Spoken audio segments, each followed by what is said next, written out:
Hey everybody, welcome to Spring-Ford Ram Country Football. We're here at Coach McNally Field here today. Not the nicest weather here, where I'm here with Ray Dunn, and it's not the best weather here, Ray, but Spring-Ford is, I think, ready to play here. And the fans, the crowd's not into it as probably as much as if it would be 80 degrees, but you could tell they're selling out here. Owen J. Roberts looks a little bit here, filling in those stands. And it comes down to, Ray, Spring-Ford's offense. All right, we know the weather. It's probably not going to slow them down today. Coming off a 52-0 win against those Boyertown Bears last week, C.J. Pergine and Gibson are going to try to get that offense started and keep it going from there this whole game and really get the crowd into it right away. What do you see that Owen J. Roberts has to do today? Well, on the other side, Owen J, they have a really tough front four. They like to stop the run. They're second in the pack at stopping the run. That's what they're going to have to do, make T.J. Pergine throw what might be a wet football. Not that he can't do it, but they want that to start because then they can start pressuring and start make the Rams go one-dimensional. On offense for the Wildcats, they need to stop turning over the ball. They have a -6 turnover differential in the season. It has not been very pretty for them on offense so far. What they have to do is protect the ball and stop the Rams' dynamic rushing attack.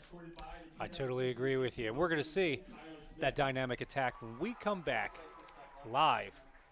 Spring-Ford versus Owen J. Roberts when we get back from the commercial break.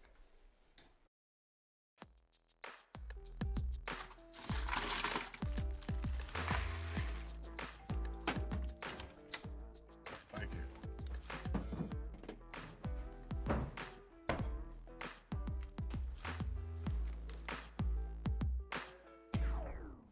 You got a king? Go fish! In your face! In your face! The smallest moments can have the biggest impact on a child's life. Take time to be a dad today.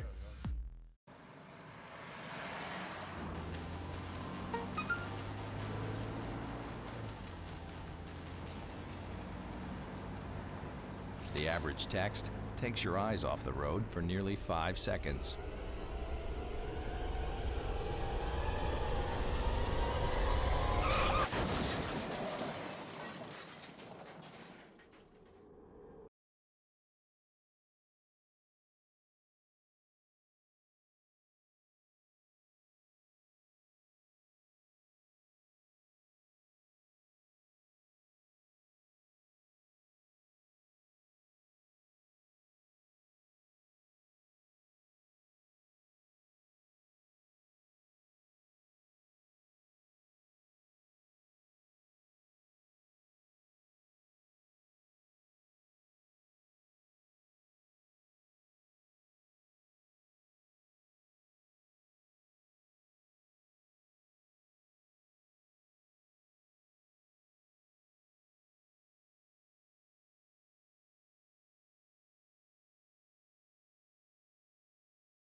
Hey everybody, welcome back to RCTV. And today's game, we get Spring-Ford Rams versus the Owen J. Roberts Wildcats. And Ray, just look at across the field right there. First off, the Spring-Ford band before the game doing a beautiful job with the national anthem. And you could just see, I mean, just a huge band and maybe intimidating. They actually got more people in the band than it looks like Owen J. Roberts. We're looking across the field right there, and fans. I mean, they did a fantastic job. And coming into today's game, like you mentioned before, we know Spring-Ford's offense coming in. Owen J. Roberts wants to start off well against Spring-Ford and maybe try to hit them in the mouth first before they react.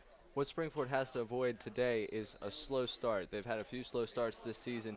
What they want to do, they want to get this Owen J. Roberts offense off the field right away. Try and get them to go 3 and out, and then let TJ Pergine, let Matt Gibson, let the offense just let loose and start really taking over this game and pushing it. Yeah, and you mentioned just, the weather can be a factor, with the ball being a little slippery. The ball came out. Was Spring-Ford recovering there? There you go. Fumble, right as like you're talking about, fumble, and I think that's a way that Spring-Ford could get their offense on the field. Because now we're going to have our offense come on. They got to get to work.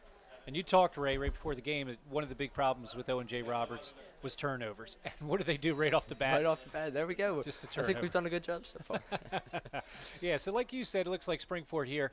Wonder if they're going to go for the throat right here, or they're going to be conservative and run the ball. Or are they going to try and throw it and score right away and get this crowd a little warmed up with some energy? Yeah, right now they're coming out in the shotgun. Both of these teams spread.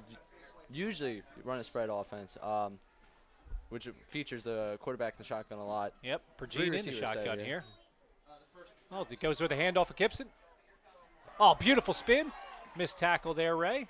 And he gets an extra 8 yards there for a nice pickup. And that's a 1st and goal right there. Matt Gibson right there. Takes that one right off the gut, breaks off the tackler, cuts to the outside, keeps moving his legs. Yeah, and it tells you, those kids watching at home, make sure you wrap. Don't just try to grab somebody. You got to wrap and follow through with that tackle. But Gibson making a nice play, moving his feet and getting those extra yards. And it's very critical in a game like today's game with the weather like this that you establish the run. Make sure you can pound that ball down the middle. In the shotgun again is TJ. Oh, pass, wide open. Oh, just off the fingertips. A little bit out in front of Quinn McKenna, or no, Dan Cassidy, my yep. bad. Right, a little bit in front of Dan Cassidy right there. I'm sure Cassidy knows he should have had that one. But ball is slippery. Early game, hey, still got 3 more downs punched in right here. Yeah, Get he some definitely points. called that. I think he definitely feels like he should have had that, and CJ Pergine did probably put that exactly where it needs to go. And again, running the shotgun here, Monday Night Football. It's Saturday. See what they do. See if they go to Gibson, and they do with a handoff. And Owen J. Roberts is there to stick them. There you go. That is what they've been able to do so well this season up to this point, is that front 4 attacks. They collapse in the middle. They really try and take away running lanes and force teams to pass, because in high school football, that's the way you win.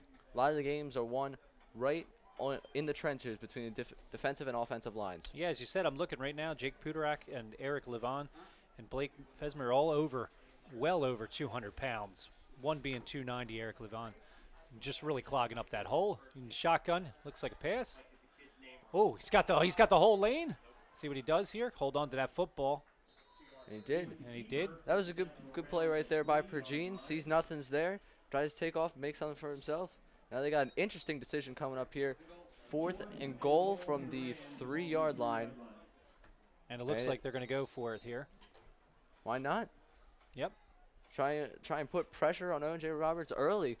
Bringing in some meat here with Ryan Yanilevich here. Probably looks like a little fullback, an extra blocker. He was great on the other side, great linebacker. Hopefully he takes a guy to the ground right here. You got Simpson in the backfield, who just seems to score touchdowns, which is a good thing to do in football. And they give it to Simpson. Oh, did nothing there. And as you mentioned, that front line, that front 4, Owen J. Roberts doing a nice job. But, it's one of those, hey, we want to get off the bat, like you said, and start right away and get those 6 points. Spring-Ford unsuccessful there. So, but you know what? They got Owen J. Roberts back. It's almost like a punt. Yeah, they got him right where they want him defensively. Fortunately, they couldn't get the points right there. I believe that was number 27, Brendan Krumanaker from Owen J. Roberts with the stop right there. He got right up, right through the gap, and tackled Simpson for loss. Looked like that play took a little bit to develop there. Simpson just really didn't get a good stop and a good start, excuse me. All right, he's back with the handoff. Ooh, Spring-Ford gets about 3 yards. I believe that's number 34, Hunter Scherfel. Scherfel, On the yeah. run right there. Scherfel is their primary back, the guy they use most of the time. He had a big game, I believe it was 2 weeks ago, at Boyertown. He ran for 125 yards, 2 touchdowns, and that's what he'll do for them. When their offense is going, he's going good. He really runs the offense, Yeah, and when gets he them goes, they go. I agree with you. But Boyertown must be the whipping boy, getting beat up by Spring-Ford, like we said, 52. Nothing last week. Oh, Spring-Ford really attacking the ball there. Everybody around the ball, making a nice tackle. We could just say that was a team tackle, group tackle there. Really can't give that a number. I think if I were to give that number, it'd be all of them. As you see right Yeah, here, he they tries to were go all up of the them right middle on the there. replay. Tries to go up the middle, Yep. and I think he had almost all 11 guys there trying to make that tackle. So Only missing the band. It's the only one missing with 3. Third down and 2 to go. Spring-Ford looking for a big stop here and getting good field position. Let's see what they do. If they say send in the blitz. Showing blitz on the outside with the pass. Oh, completion. This is not good here, Ray. It's got the whole side. And it looks like Owen J. Roberts has got a good gain. Let's see if Scarcelli, beautiful play Wow. by Stone Scarcelli, just running, saving a touchdown right there at 6 points there, Ray. that was a great route run by Jay Boach. There, just cuts to the outside, able to free himself from the defensive back. But Stone Scarcelli right there, the effort to totally chase him down on a play that looked like, I mean, right here, you're looking at the replay and you see, oh, you think he's gone? And there's Stone Scarcelli, a true athlete.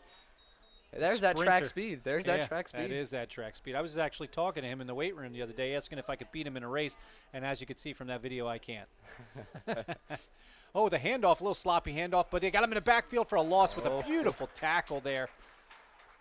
That's Ted Bradford right there for Owen Number J. 54, beautiful On the tackle. run. Tanner Romano with the big tackle Tanner for a Romano. loss.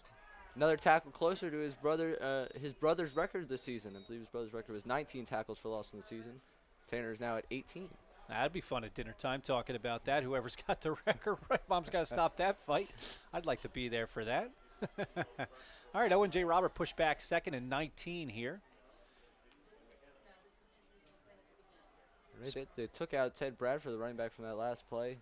Looked like he could have cut up the middle. Instead, he went outside. Got 2 wide, Owen J. Roberts there. Ray. Oh, going right up the middle with a stop. Oh, kept going. There's Scherfel again on the run. Didn't know if he was down there, Ray. They're going to take a look at that. Looked like, Spring-Ford looked like they had him down. Maybe he was on his knee, Looks but like- he wasn't completely down. It looks like Toby Poet got him before he turned around and got back up and kept on running right there. Still a big stop on that one play by Romano. Still 3rd and 15. Spring-Ford looking for a stop, and they'd have to go for it. That'd be a pretty deep field goal Yeah. here, Ray. So Spring-Ford really wants to not let them get any yards here. And calling the pass. Oh, outside. Yep, good defensive play by Spring-Ford's cornerbacks there. Good work right there. Got a little pressure. Oh, I think they might actually go for the field goal. Are they? It's going to be deep. Matt Booth with a nice play there. It's free safety. Just staying in his zone, staying in, not biting, and forcing that bad pass there. Yep, Spring-Ford, or excuse me, they are going for the field goal here. That is number 49. For Owen J. Roberts, we got a list here, but he is not on our list. Let's see if he's on our Oh, other does list. it? Well, there goes the kick. There it goes. Kicks it right into the back of one of his Here we men. That's go. Tanner Romano. That's Tanner Romano going all the way. This is, if he scores here, his brother's got nothing to say here, Ray. Oh, beautiful run there No, by Tanner. right there. They kicked that right into the backs of his offensive lineman, and Tanner Romano with the football mind right there. He sees the ball on the ground, he picks it up, and he starts running. Everyone else sort of was like, what's going on, what's going on? Tanner picks it up, he starts moving, and he puts Spring-Ford in great position here, taking the ball on offense. Tanner Romano having an unreal senior season. Yeah, and it's beautiful. Like I said, we were looking at the offense there. Owen J. Roberts picked up that blitz and made a beautiful pass, and we get looks like they're going to get 6 points. But hey, Stone Scarcelli just saved Spring-Ford being down 6 points. So let's see if they can capitalize here on beautiful play by Tanner Romano. Wonder if Weathers like we were talking about in the pregame there, could be a factor here today. And with 2 turnovers on both teams, beautiful pump fake. He's wide open. Psst. There he is, Touchdown. Stone Scarselli. Scarselli. Hey, he saves 6 points on one end, scores 6 points on the other. I think that's fair for him right there. Just an absolute beautiful fake right here That by was- Pergine. It just got the cornerback to bite. And that was a really great play there by TJ Pergine. He fakes off the defensive back is really sitting on that route, and then Stone Scarselli heads to the back, wide open. Can't Yeah. draw it up much better than that. No, not much better than that. And you got to say, for the cornerback, you're already in a bad position with Stone Scarselli, as you mentioned before. He's a speedster, and maybe you want to lay off of him a little bit. It's nice when you're a quarterback, Pergine, and the kick is good. That is Eric Rodriguez, the kicker right there. 7-0 Spring-Ford. Most of those have been automatic this year. Eric Rodriguez has done a great job as our kicker. Wow, it seems like they've been playing for hours. You think about 2 turnovers here, a couple of minutes, but really has been 2 turnovers here early. But Spring-Ford finally capitalizing on that second one. And you mentioned before, again, it comes back to turnovers. Right here, we could see Pergine in the See shotgun. this play again. And Just a beautiful pump fake. Just drew the defense. one of the great things about that play was he saw the blitz coming, and Pergine did not panic. Pergine saw it. He stuck true to what the play was going to be, and Stone Scarselli was wide open to catch that one. Yeah, Ryan Kuzik for Owen J. Roberts just had absolutely no shot. Like you said, sometimes and that's the hard thing as a quarterback. You know you're going to take that shot, and you got to stick in there. And he did, and he saw the shot coming, and he still had the wherewithal to make that pass. Nice play. Toughness for touchdowns right there. That's right. So Spring-Ford cheerleaders cheering for that Spring-Ford Rams 7-0 lead. Here with a kickoff, Rodriguez. Oh, ball falls. A little bit of wind down there today. We Some talked wind, about that. some wet. What a beautiful day here. It is. It's a beautiful day here at McNally Stadium. Well, For Spring-Ford right now, it's a beautiful day with 7-0 lead. You couldn't tell how bad the weather is the way the Rams fans have shown up today. I can't really see many open seats. Student section, rowdy as usual. Well, that's good. I don't want anybody sitting next to me, right? Except you. That's it. All right, with the kickoff. Oh, better hold on to that football. Broke a couple tackles. There's a gang tackle right there. There Got you an extra go. couple yards. I think you had 9 Rams in there by the time they got him down. Looked like they were trying to go for the ball at first, maybe stripping him a little bit and letting him go, and then all of a sudden they ended that real quickly. With Spring-Ford's defense coming on again. Let's see if Romano can make another big play here along with the Spring-Ford defense. As Owen J. Roberts wants to get something going. They did make one big play last time. Let's see what they could do here. Yeah, but it was that one big play, and then the offense really got stagnant near in the red zone. Gotta make Showing some blitz on the adjustments. outside. Ooh, look at this.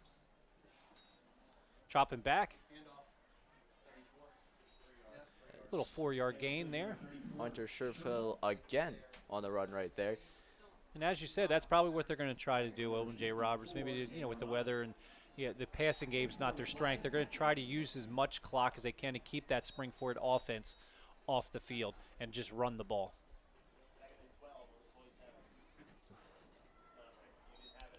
All right, Owen J. Roberts in the shotgun too. Showing pass. And, ooh. Oh, incomplete there. It's wide open in the middle, and look at that. Scarselli, Scarselli was looking at this pick 6 right there. Look at that replay. Yep, look And, at Stone's eyes. Dawson Stewart, the Owen J. Roberts quarterback, just misses his receiver, and that was so close. To being Scarselli right there. Yeah.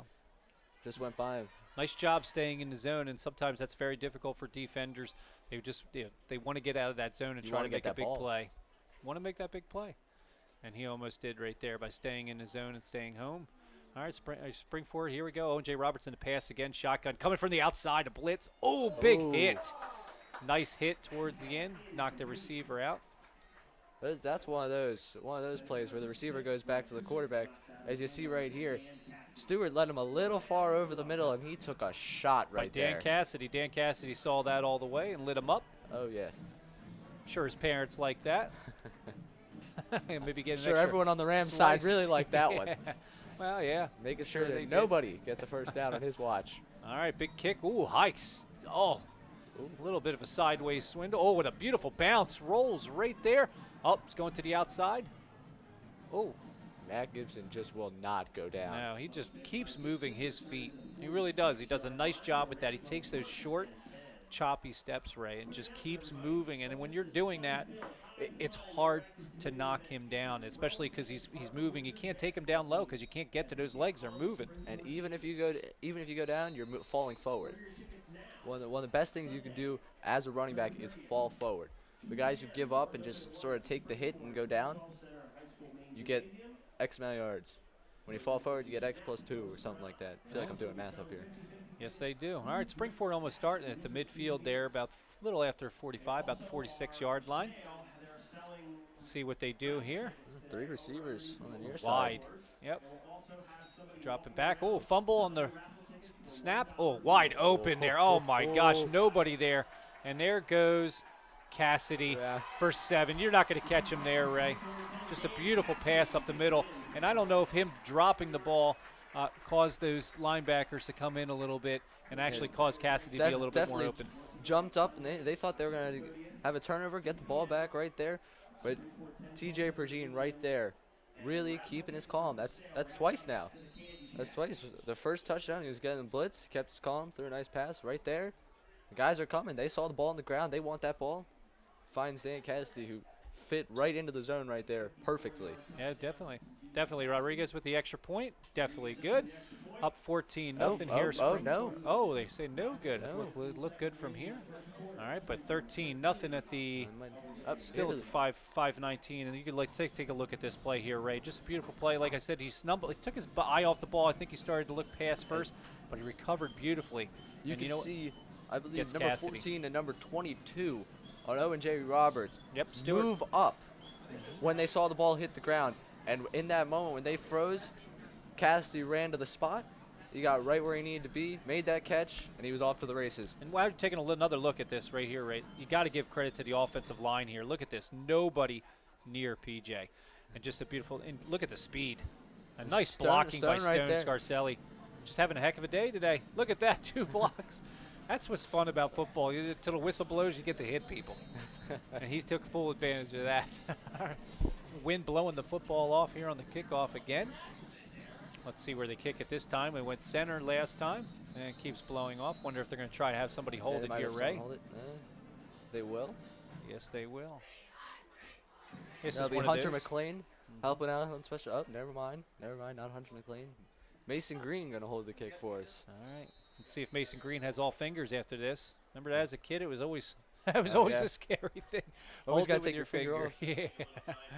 Never trust those kids in the neighborhood not to kick your fingers. Yeah, like Lucy from Charlie Brown. All right, deep kickoff there.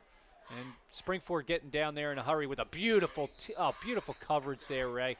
Keeping them down about the 13, 14-yard line. Lee Albert right there got down there, got to the ball carrier, and took him down before the 20-yard line. Great tackling right there. You talked earlier about wrapping someone up. Right there, that was textbook. He got to him, wrapped him up, threw him to the ground.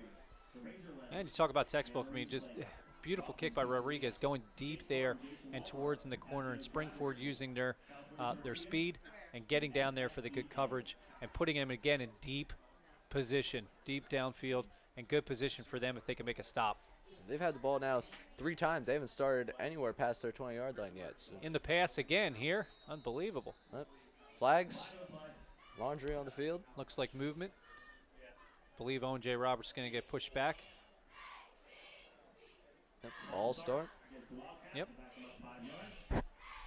And when you're that deep, Ray, you don't want to go further back. No. Not in your end zone. This just makes those Spring-Ford linebackers and the coaching staff for the defense there, Coach Mick and those other guys, you see him over there. Look at him on the left there. He's putting that fist. He wants to see something happen here. Puts him in a tough position. Somewhere down there, Tanner Romano is licking his lips, ready to try and get another one of those safeties. Had one 2 weeks ago against PV. All right, showing pass again here. Unbelievable. Nope, on the option. Here we go. Oh, right. Nice little play. Nice cut.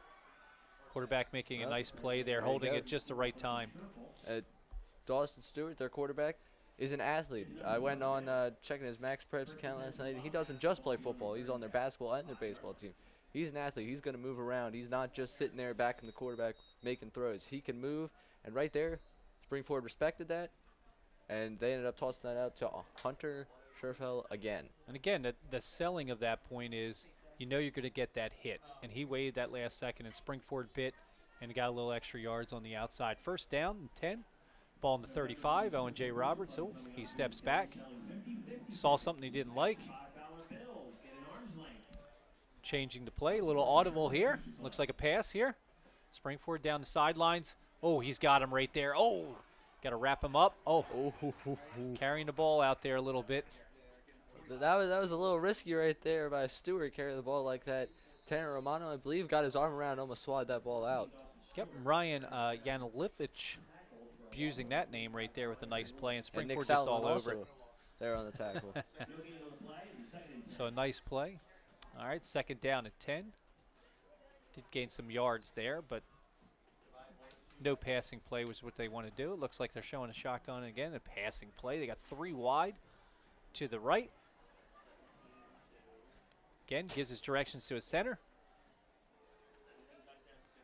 Stewart back option. Oh, he took a big hit right there. Nick Salamone And with he the did big pay hit right for it. there. Woo.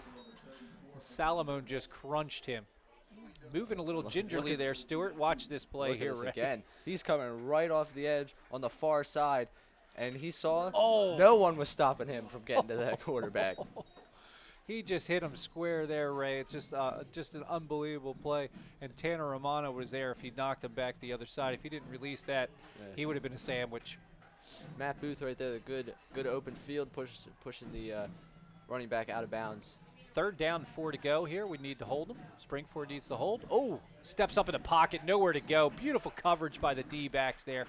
Nowhere to go for Stewart. And a big There's sack. Poet again, making plays up there. He came right up the middle. Right, if you look at this again, he is pushing Oh. right there. 2 big hits in a row there, Ray, that Stewart has that, taken. That entire defensive line right there, really working hard to get to that quarterback on that last set of downs. And there's a reason they're punting the ball right now.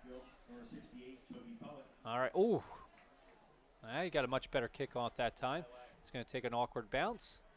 And Spring-Ford's going to take over about the 31, 32-yard line there.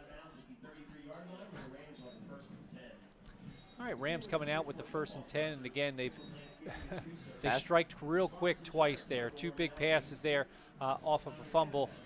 Then, of course, Scarcelli taking that pump fake.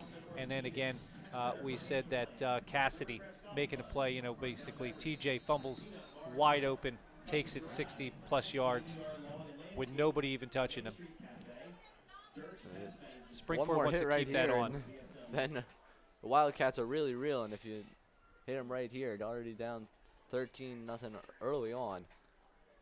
Yeah, and that's the thing. I don't think Coach Brubaker's going to take the gas off the pedal here. He's definitely going to attack. He's going to attack right here. As you can see, 3 wide again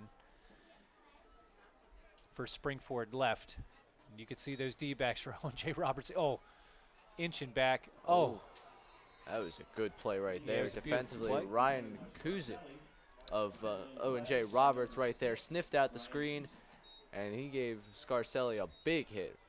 A little There bit of you a go. payback here. You could see that. Yeah, Kuzak getting beat by Scarcelli last time. You could see him drive him into the ground a little bit. But I'll tell you what, Ray, I think that play developed a little bit too slow, and TJ there kind of lofted that pass a little bit and sold out Scarcelli. He didn't really have a chance there. Unfortunately, on a play like that, where you're on the other side of the field, you're not getting him over there much faster than that. High throw Throw. and incomplete. All right, number Looking 22, right there. Ted Bradford on the coverage right there. Switching up, who's on Scarcelli. I don't know if they like the matchup better. Scarcelli's got good size at 6'2". Yeah, right there. To against get that. That throw was even a little too high for him, as you can see right here. 22, yeah, Bradford trying to make the play there, Ted, and he does. Spring-Ford, third down and 10, looking at 3rd and 10.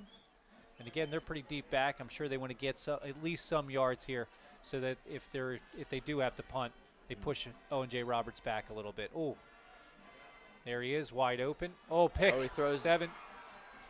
Number 6, there's Kuzik Kuzik again. getting that revenge there. Kuzik, a good possession right there. And Pergine just missed him.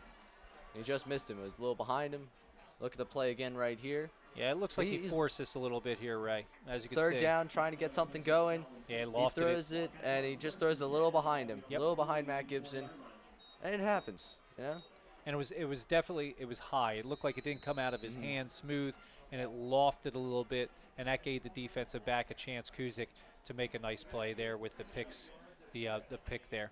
All right, Owen J. Roberts starting off at the 44, 1st and 10. By far their best starting field position By of the far. game. Yeah, I totally agree with you. All right, so Owen J. Roberts turning the tables. They usually have turnovers, but they just caused a turnover. Let's see what they could do here. Spring-Ford Rams. Ooh. Strip the ball. Spring-Ford's got the ball. I feel like every time you mention Owen J. Roberts and turnovers in a sentence, Yeah. Maybe I'm do that jinxing a little him. more often. You know, just he didn't tuck it away here, Ray. As you can see right here, look at this. He didn't have full control, and number 45. 46 comes right 45, I believe it was right there. up. 45. Yes, you're right. Ryan Yanulovich. Yep, with a We're beautiful butchering play. that name, definitely. Just a nice play. Just took it right from him. And you can see here again, just a play. He didn't tuck it away. He has it out. It's not tucked in there. And Yanulovich just strips that- it. Like that a was a piece of power bread. move. That's what my dad used to say. You can't carry it like bread. That was a power move right there. You just came and ripped that thing out. Yes, Strong it guy right was. there. I believe an all-league linebacker last season. Definitely just stripped it away there. Oh, nice play. Oh, just couldn't get that going there. Number Simpson trying to get things going here. Yeah, you just can't have turnovers as Yeah. we look over. Look at that replay there. Right side of the offensive line right there collapsed a little bit, and Looked like Simpson Ted really Bradford. Simpson really had nowhere to go right there. Nope, definitely had nowhere to go. And Ted Bradford making a nice play there. Can't run without your legs, and he made a nice play there. Spring-Ford looking at 2nd down and 11. Lost a yard there. He got 2 wide. To the left, 1 to the right. Let's see what they do here. Ooh, oh, that play just Draw. did not, obviously, on that huddle, threw it to the wrong side. Again, it was Jake, the snap was not where it wanted to be, and Simpson just was out there hung to dry. Nothing he could do Jake. about that.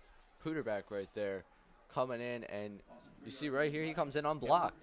He came in totally unblocked, and he started it. So give Simpson some credit. He kept fighting there to the end. Yeah, there was a miscommunication there. Somebody went to the wrong direction either. It was either Simpson or TJ there, but somebody in the snap was on the wrong side. Do a 360 like that, that's never usually going to be too good. Spring-Ford looking at 3rd down 14. Oh, here we go. He's could be a hold there. They could have. I think they might end up yielding on the play. side of not calling that one because it didn't look like it was that catchable ball. Watching the replay here again, Pergine had him down the sideline. Yeah, I think they're going to say that Yeah, probably. there probably uncatchable would have there. been a foul had that been a catchable football, but unfortunately Cassie probably couldn't get to that one, so no flag thrown. We'll go to 4th down. Yeah, it was definitely a tough pass. You know, our producer here for RCTV, Steve Bonnes, probably would have caught that, Ray. He's got unbelievable speed. He's got calves like Popeye, too. I don't know. Are we talking about the same person? Yes. Oh, yes, we are. You know exactly what I'm talking about. And he heard what you said right now. He'll be in my ear soon now.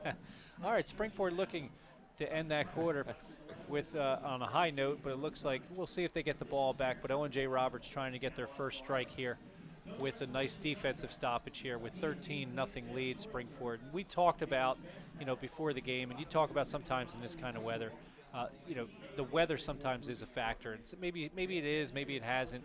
But we did say that, sometimes Owen J. Roberts' MO is turnovers, and they've turned the ball over a lot early, and Spring-Ford has capitalized with a 14-0 lead. And we remember they probably could have scored off of that first turnover. They were only inches away from that thing, so it could have been much worse. So give Owen J. Roberts a little bit of credit staying in this ball game, only being down 13-0. Yeah, no, they definitely had a battle to keep it this close. Turnovers early really hurt them. It's been 2 fumbles. That's really what it's been. And that turnover differential I talked about earlier is just looking worse and worse right now for them. All right, Spring-Ford punting the ball. Just going to let that hit the outside. Hit the corner, like about the 32-yard line. They're going to move that up since it was punted to the outside. Had no chance for the offense. But again, Spring-Ford pushing it back a little bit. Probably wanted them back further than that. But still deep in their defense so territory. far has been great. Yes, it has. Yeah, they're I mean, definitely. there was the one play where they let Bochy really get down the sideline, but then it was a great defensive play by Scarcelli to stop him, and then they end up having the kick blocked, I guess, by Owen J themselves because it never really got over the line, and Tanner Romano ran it back. Yeah, and maybe that their defense has caused Owen J. Roberts to go to a different plan book. As you can see, 3 wide again. They've been passing a lot, and they're going to pass again right here. Oh, fumble here, right? Every time. Another time. And it looks like, again, Owen J. Roberts might have recovered that one, though. I believe I they believe it was the center. did get on top of that one. Yes, he No did. one's coming off field, so yeah. Yep, definitely as if did they got on recover top that. of But that again, Spring-Ford causing havoc up the middle. Just a sloppy handoff, as you can see there, Ray. It just wasn't meshing there. And again, trying to get them off balance with 3 wide, trying to decoy the run there, and it just didn't work. Their timing was off. Yeah, no, right there. Same setup, 3 wide. See what they do here. I'm sure they're going to pass the ball here. And again, Well, they're gonna Spring-Ford just try. swore. Oh, nice move by Sims. That was a nice fake. And Scarcelli's got this. Oh, Scarcelli wants that so back. close.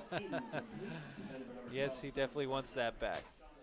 Now, here's the bright side for Scarcelli. On a play like this, where you got the quarterback running around here, it tends to happen that guys will start moving around.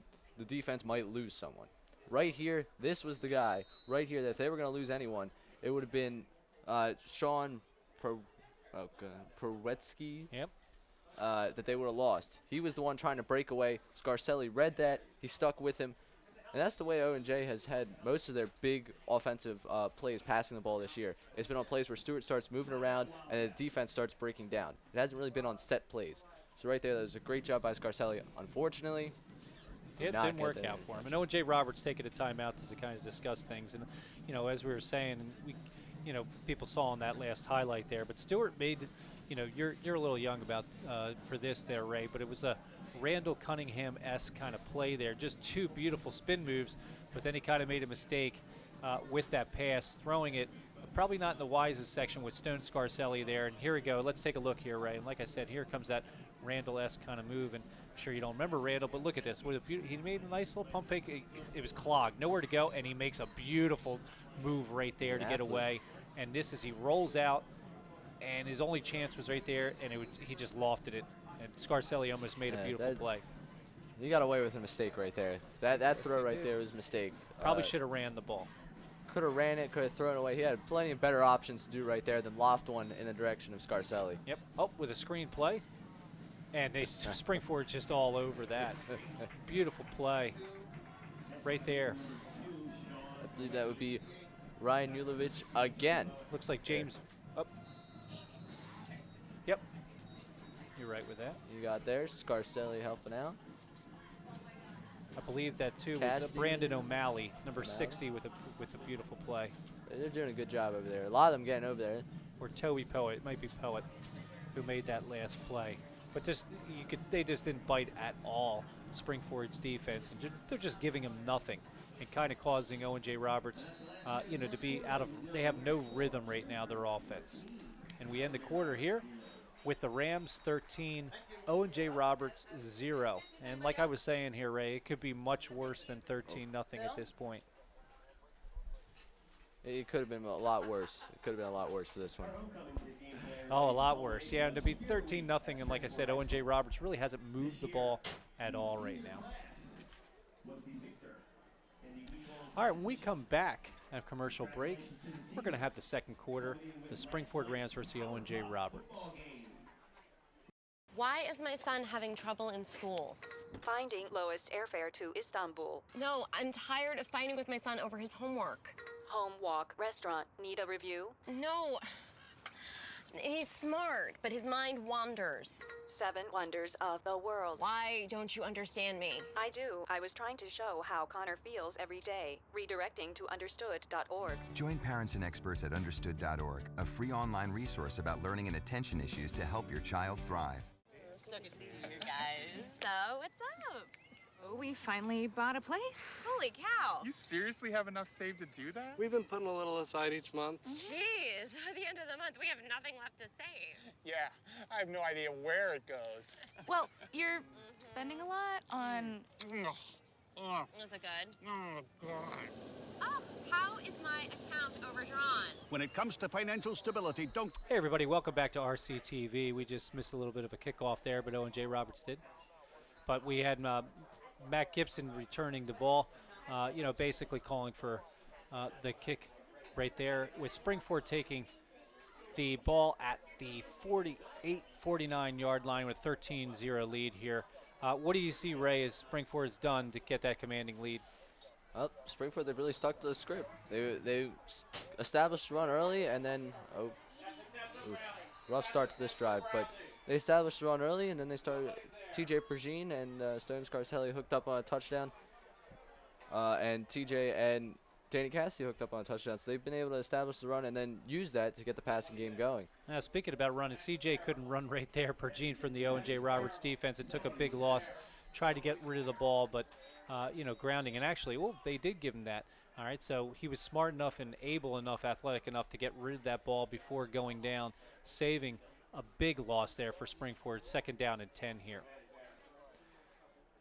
Got 2 wide. Ball fake. And beautiful fire right there to number Alex Koretke. Nice play. That was, I believe, Stone Simpson right there with the catch. You can see this handoff. Beautiful fake right there. Very decisive. Picks it up. He was very quick with that. Great decision on his part. Simpson ran a great route, got himself open, and Pergine hits him perfectly. Yeah, and I believe that was, Koretke was number 25 who caught that pass over there in the middle. Oh, low snap, but a nice play. And he mixed it up, and again, good pressure by O.J. Roberts. Didn't let that play develop there. Scarcelli was looking to go on the outside, but there was nothing C.J. Pergine could do there. He's hanging really tough back there. He's been under pressure quite a few times, and he waits. He waits until that last very second he can get that ball off. And so far, it's worked out for him. Yeah, TJ, just like I said, he's, even Spring-Ford being up 13, nothing really hasn't had their offense going, the rhythm they probably want to. But they have a nice little cushion with 13. Beautiful run by Gibson. Nice block. Beautiful lead block there by Spring-Ford's line. And C.J. Pergine took a little bit of a hit there, it looks like. Look at this play again. Matt Gibson hits the hole perfectly. Good work by the blocking all around right there. Yeah, Noah Silva just with the lead block there, number 73. Spring-Ford leading the way there. That little wall, Gibson just had a beautiful hole, and he got going. Perfect timing here. Let's see what they do here. They got 3 wide here, and they draw in. The draw, get about 2 or 3 yards there to Gibson. That's good enough for a Spring-Ford 1st down right there. Looked like CJ was coming to the sideline to get a call, but their call went right in. And it's Coach Brubaker wants to keep this offense, just keep this rolling, keep moving. Get a quick score here in the 2nd quarter with 10:39 to go. Spring-Ford up 13-0. Again, in the shotgun, you got 2 wide, 1 in the middle. Oh, let's see. Yeah, quick pass to Scarcelli. Let's see if he can get to the. Oh, nice move. And he just turned on the Jets there. You saw the athleticism there. On display. Everything he did on that play was a good show of athleticism as we look at this play again. Pergine looks at him, finds him, and right here he's got Ted Bradford. He looks like he's going down. Yep. But he just makes a move, gets to the outside, and then they stop him. And about 12-yard line. And the difference between that one is he got it out quick. He let Scarcelli make that play. And it's not fair for a D-back to have to go one-on-one with Scarcelli, and Gibson goes right up the hole for a good 8-yard gain. Again, a nice, beautiful block by Noah Silva in that front line. Look at this right there. Just beautiful. Number right 60 there right there. 71 Casey Callahan making a nice block, leading the way right there along with Noah Silva. Great work all around on this possession for that offensive line. Yep, using a little bit of a clock, getting to run their offense here. So they've been mixing it up with the pass and the run here. So let's see what they do here. Ooh, look like offsides. But nothing called. Nice little quick pass. There it is. Simpson for the touchdown. And right there, once again, Blitz comes. Virginia hangs tough, finds his man in the end zone, and we get a Spring-Ford touchdown. And again, you got to give credit to that offensive line for protecting him, giving him that little extra second, again, for him to allow to get that Simpson touchdown. It's wide open in the middle. I think we're looking at a 2-point conversion right here. Yep, want to make up for that missed field or extra point, PAT. Let's see what he does here. You got 2 wide. You got Scarcelli taking the snap instead of Pergine. Pergine's on the sideline. And oh, he fakes the there hit. it is. Oh. Scarcelli with the keeper, really nothing there. Late develop. You could see a little frustration in him. He thought he had something, but he still missed it. But Spring-Ford still getting 6 there. Ray, look at the play again. 19-0. Yep, as like I said, it takes a little bit to develop. Looked like, you know, the running back overran his route, but on that touchdown pass, Simpson was just wide open. Like I said, look at this play. Beautiful job here. What you're going to see is they bring 7 guys right there, and Owen Simpson finds a little break right there in front of the safety. Catch the ball in the end zone for the touchdown. If you looked and if you saw to your right there, one of the linemen took 2 guys with him, and that left it wide open for Pergine just to step up, take that little extra step, and hit Simpson for the touchdown. He's done a very good job today, Pergine has, against pressure. When he's facing pressure, he's done a good job. Besides the interception, which he forced on a 3rd down, he's done a great job stepping up and making that read right at the second where he could be taken down. Yeah, and you talk about pressure, and you know, Owen J. Roberts is down 19-0 right now to a good offense, a team that really hasn't been going in rhythm. Oh boy! And again, there's really nothing to cheer for that Owen J. Roberts. We're looking over there; they're probably cold as heck over there. They got nothing to cheer over here, warm them up. But you know, Spring-Ford just swarming right now. Their defense seems to be getting into the groove, and their offense we saw just got a little bit of a groove there with a 3-touchdown lead here. Let's see what Owen J. Roberts said they can get. Again, they're deep in their territory. The weather's cold, but I think this offense is a little colder right now. They have not been able to generate much so far. No, and uncharacteristically, they've been passing a lot more than running. But you know, give credit to Spring-Ford's. You know, they knew they were going to run the ball, and they're attacking that run, forcing them to get out of their game. Again, Owen J. Roberts. Ooh, low snap. Number 34 there with the carry, Hunter Scherfel. Again. Yep. And what they've done is they've tried to get him going on the early downs, but give credit to that Spring-Ford defense right there. They have been solid up front, stopping him, minimizing his impact. Besides the option plays, he hasn't really been able to break free. And that's one of the nice things, especially for a defensive team there, Ray. Once your team kind of gets a cushion like Spring-Ford has right now, you could be in attack mode. And you know, it just makes it that much easier and puts that much more pressure on the offense on the other side. Oh, just a nice pickup. Oh, nice move by. Down he goes. Nothing he could do with that. Nice sack. Tanner Romano. And Romano gets credit for the sack, but really, right here, as you can see, he goes through. Causes number 55 there, Nick Salamone, kind of getting credit for that sack there, causing the quarterback to take that extra little step to the left, giving Tanner Romano the chance to sack him.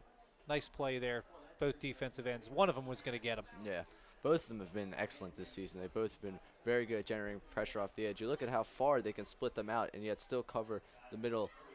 Oh, pick. That's easy. Just an easy play for Dan Cassidy, just sitting there in the middle, quarterback throwing it. I mean, that was just you or I almost could have caught that ball. I was right there. I was closer than the receiver for Owen J. Roberts there, and Cassidy just this is a gift. Here it is. Look at here. Dawson Stewart has made mistakes like this throughout the season, unfortunately contributing to their turnover problems, just trying to put it somewhere where it doesn't belong. And Dan Cassidy's just sitting there. He's one of the best defensive backs in the pack. But right here, he gets a nice gift. You know, been putting in the work all season. And Owen J. Roberts just gives him a gift. That ball just falls into his hands. And you talk about a gift. That's besides the interception. Look where he threw the ball, and now he puts the defense in that kind of position. And this is tiring for a defense here. You know what I'm talking about, Ray? It's just this hurts. And Spring-Ford with their kind of offense to be this close, they can sniff 6 right here, and the defense is back on the field for Owen J. Roberts. Not a good position for them. When we're talking about pressure, Think about the tremendous pressure right now on Owen J. They need this stop.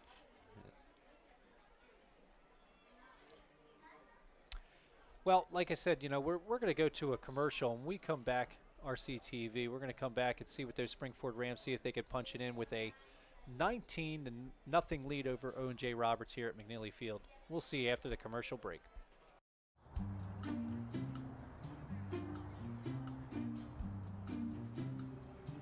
Don't worry. 74 people were picked before me in the NFL draft.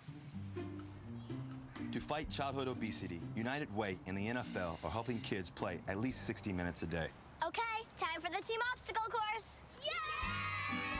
What this place needs is more healthy kids. To get involved or donate, go to unitedway.org/play60. Now I get it. Wow, these are really good. You act surprised.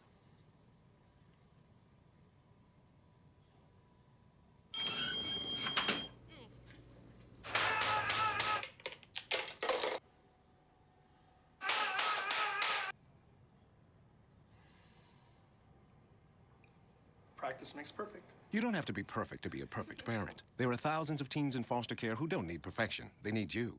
Hey, everybody. Welcome back to McNeely Field. And just as we come back, you get to see a beautiful another touchdown pass there to Stone Scarcelli. And just like that, I mean, the break was that fast. And guess what? That touchdown there, Ray, was just that fast. And a little bit of a rollout. Pretty much like I was saying earlier, it's really hard for a D-back when you got Stone Scarcelli with that kind of speed. Speed, size, he's a tremendous athlete. I mean, he could play pretty much anywhere on the field. You can line him up, and he'll do a good job for you. And right there, he just broke to the outside, and they didn't have a chance. They didn't have a chance with his speed. They could not catch him. Now, and it's nice, like I said, for a quarterback as Gonzalez hits that the extra point there. We finally get that conversion for a 26-0 lead. When you do have those athletes on the outside, as a quarterback, it's nice to know you can kind of just put it up there. And a guy like Scarcelli, he's looking at that. That's like a steak to him. He wants that, and he goes after it. That was a nice, easy play right there for Scarcelli. He just cuts to the outside. Pergine found him. And Pergine, again, another nice throw right there. He had a nice, clean pocket to work with right there as well. So an all-around good play. A way to come back from that timeout. Yeah, and one of the tough things for Owen J. Roberts is these strikes have been quick. Most of the strikes have been quick besides the last touchdown before this one by Scarcelli. And there's still a lot of time left. We have 7:58 before the half with Spring-Ford up 26-0. And Owen J. Roberts' defense has got to be tired at this point. And Spring-Ford's just not taking that gas off the pedal as they're about to have a kickoff. Ooh, a nice low kick down the sidelines. See if he recovers it, and he does. Number 3. And they just swarmed. Didn't get an inch there. Just a nice, beautiful tackle by Spring-Ford. Pete Agler right there on the tackle. Peter Agler, nice tackle. Done a very good job so far this year on special teams. As we take a look here, before the break, and not the best spiral in the world, but again, Scarcelli was just so wide open. One-on-one, you didn't see anybody in the picture except those two. You really have no shot. Kuzik-Scarcelli matchup right now. Scarcelli's winning it. He's winning it commandingly right now. I agree. I don't even know if our producer, Steve Bonnet's could have stopped that play. I mean, he might have. All right, Owen J. Roberts starting to get going. Just a slow developing play. Outside, nothing there. And again, oh, what a big hit there. We heard that one up here. That would be Stone Scarcelli again. I don't know what Stone Scarcelli ate for breakfast today, but maybe we should talk to his parents, and maybe I might get that before the school days on Monday. Because whatever he ate, it's good for you. Owen J. Roberts, again, for all that running, the one thing is in football you want to run north-south, and he ran east-west. And as you can see, all that running, all he gained was 2 yards. He came all the way from one side and got all the way to the other side. Unfortunately, it was from one sideline to the other. Little handoff, little draw play, a nice, beautiful play there. Good hit. As number Dan Cassidy with a nice little hit, picking it up. Comes up from the secondary, sniffed out that running play. Just like you said, watching this replay, look, just like you just said, he sniffed it. He was patient, and he waited for the play to develop, and he came up at the right time. Cassidy with a nice defensive play. Patience sometimes is a virtue. That's exactly what you want out of your defensive backs right there. You don't want them to jump at the play. You don't want them to overreact to what they see. You want them to really read it, feel what's going on, and then attack. And right there, Cassidy did it perfectly. Yes, he did. And Owen J. Roberts looking at 3rd and 5 on a pass play, a nice little rollout. Oh, a little too high. Nice coverage there by Spring-Ford. He really had nothing there, Stewart, there, Ray. As, again, they're forced to punt, and, again, that defense 3 and out. Just like I said, a little rollout. You look at the replay, really didn't get his feet set on that throw. That's probably why that ball ended up going high to Kuzik. He really needs to relax. I know he's feeling the pressure. I know Stewart's definitely feeling the pressure. You're down 26-0. You at least want to put up some points, try and keep this close going towards the half. And, oh, no. Oh. And that's not going to help their cause of keeping it close at the half. Are we in Chicago? Because it's a windy it's not that windy out there, is it, Ray? Just knocked him over. You know, I don't know about that. I'm enjoying the comforts of the booth right now. Yeah.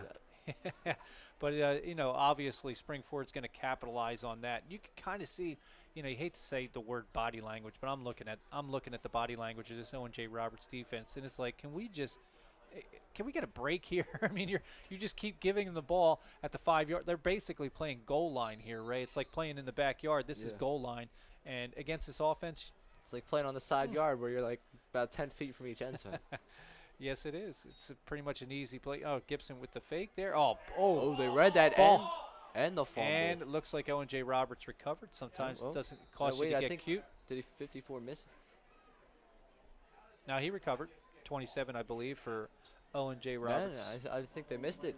Krummenacker. Let's look at this again. Like I said, little cute play. Trying to get a little fancy. Just never really had full possession of the ball right there. And then DeFrancesco letting it up. And like I said, DeFrancesco recovers right there. Because Spring-Ford's offense right back out there on the field. Swore that so they got away with one right there. That was a dangerous play right there. Yes, it was. Just want to keep the ball. There you go. Nice little hesitation. Nice block. A beautiful, just to the house, number Sullivan Simpson again. And we talked about that. One of the things is Simpson just scores touchdowns, and that's a nice thing to do in football. Right there, he's a real power back right there. And right there, one of the main ways that power backs get on the field is the way they read the ball, to move the ball up the field. Right there, he read the play perfectly. He saw that the defense was breaking from one side. The blocking was great. The blocking followed him upfield, and he was able to maneuver around a few guys and get to the house. And again, I talked about earlier, sometimes with the things with running backs, we'd always just think fast speed, but sometimes it's patience. And we saw Simpson right there. He was patient, waited for the line and the hole to block up, and he missed the extra point again. Unfortunately, Spring-Ford still up 13-0. 32-0. 32-0. That was the first quarter right there. We put some more points on the board. Yes, they definitely did. And like I said, you know, Spring-Ford just capitalizing off these little turnovers and all these little Owen J. Roberts mistakes. And mistakes are going to kill you. Turnovers, it's a proven fact. They just come to haunt you, and they are right now for Owen J. Roberts. Definitely. And going back to that last play right there, Simpson, I don't know if it's the number 26, but it was really a Le'Veon Bell-esque play right there. He knew what he wanted to do, and he saw the hole open up and was able to break right through that. If you watch tape of Le'Veon Bell, you know that's one of the things he does best. He's very patient, and he gets to the hole. And right there, Simpson was very patient, found the hole, got up the field, another big touchdown. And the Rams now have a very commanding lead. Yeah, and again, two things. You know, number one, they got lucky that they didn't lose that fumble, getting a little cute, and went back to conservative. And number two, this defense has got, again, maybe it's a factor. They're tired. They've been out there the whole time. Just stood him up, number 62, Dean Costales, with a nice little hit. Good coverage. He makes the book. And let's take a look here at the replay here, Ray. And as I said here, just watch the patience by Simpson, all right? Look, they show blitz. He waits, and he stops and makes a beautiful move up the middle and turns it into second gear. And they just can't tackle him from at that point. They're just trying to chase him from behind, and he keeps his balance. Keeps moving, keeps going, and right there, he really stopped, saw where the play was going, got to the hole, and got 6. Sometimes it pays off not to be cute. Yeah. Do what you got to do. All right, here we go. Owen J. Roberts again. Pushed against that sideline there. Oh, a little low snap. Oh, Jesus, another turnover. And Spring-Ford recovers just again. Here comes that defense again, and they're going to capitalize off this and try to build on this. Just didn't develop here, Ray. Watch this. Watch the replay. Wait, Up. We're going to take a look show at you that that Simpson Simpson play. But touchdown yeah, again. I'm It sure was we'll very get nice. to that. But feel like we might be seeing something similar to that happening in a few minutes here. yeah, our producers might be soothsayers here. They might be playing Nostradamus and showing you a preview of what's to come. They could be making a good prediction here. But like I said, these turnovers are just killing them. And that play just didn't develop. Stewart there, the handoff looked sloppy, and they didn't pick up the blitz. And they had two guys in the backfield, Spring-Ford, instant hit. And again, the running backs got to tuck that ball away. All you young kids out there, tuck it away, put it away. Oh, another low snap, but he makes a nice recovery, and he's wide open. Oh, beautiful play to the tight end, number 82. Lee Albert. Lee Albert. Just wide Perfectly open right there. Oh, TJ Pergine waits, reads the defense. Lee Albert, great job. Gets behind the defensive backs, wide open for the touchdown. Right, can't write him up much better than that. No, and I'll tell you what, Ray, is I like that beautiful call by Coach Strickler and the offensive end. Go for the throat. I mean, go for it right away. Don't play cute, and they went for it. Caught them. I mean, they got to be tired, Owen J. Roberts. They've been on this field. Oh, another fumble. Having a little trouble today on the extra points here. And Owen J. Roberts stopping there from getting the extra point. But the Rams still up 38-0 here with a beautiful cushion here at their homecoming game as the band is coming out, getting ready, both bands. You look at that play again. Lee Albert just beats everyone to the back, and anytime you get over the top right there, you're looking at a good play. Yeah, and here we go again. Great protection for Pergine. He sees Albert, steps into it. Albert's wide open for the touchdown. And look at you had four guys right there, Owen J. Roberts there, Ray, who were just basically standing there. Not breakdown of communication. They looked tired. I thought you had him. No, you had him. I could have caught that ball. Sure, you could have. Could you have thrown that one? That's the real question. Yeah, I could have actually probably thrown that and caught it, Ray. I'm pretty good. All right. All right, here we go. Let's see if Spring-Ford, again, their defense could stop them. Owen J. Roberts here. These cheerleaders, they've had a tough time here. Look at them. They got to be tired because they got to throw those footballs after each touchdown. So much cheering. A lot of cheer on this side of the field. Yes. They got to have sore arms throwing up those plastic footballs. I didn't get one yet. Hopefully maybe we can get one here at halftime. And Spring-Ford looking to capitalize here. And look at this, Ray. Still 38-0. There's still almost 6 minutes left before the half.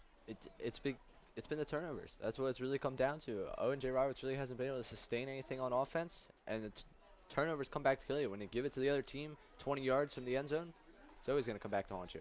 And let's see the coverage. Nice little move there, but oh, beautiful stacked up play there, and nice tackle by number. Looks like number 85. 82? Nick Del Romano got in on that one. And yeah, you're right.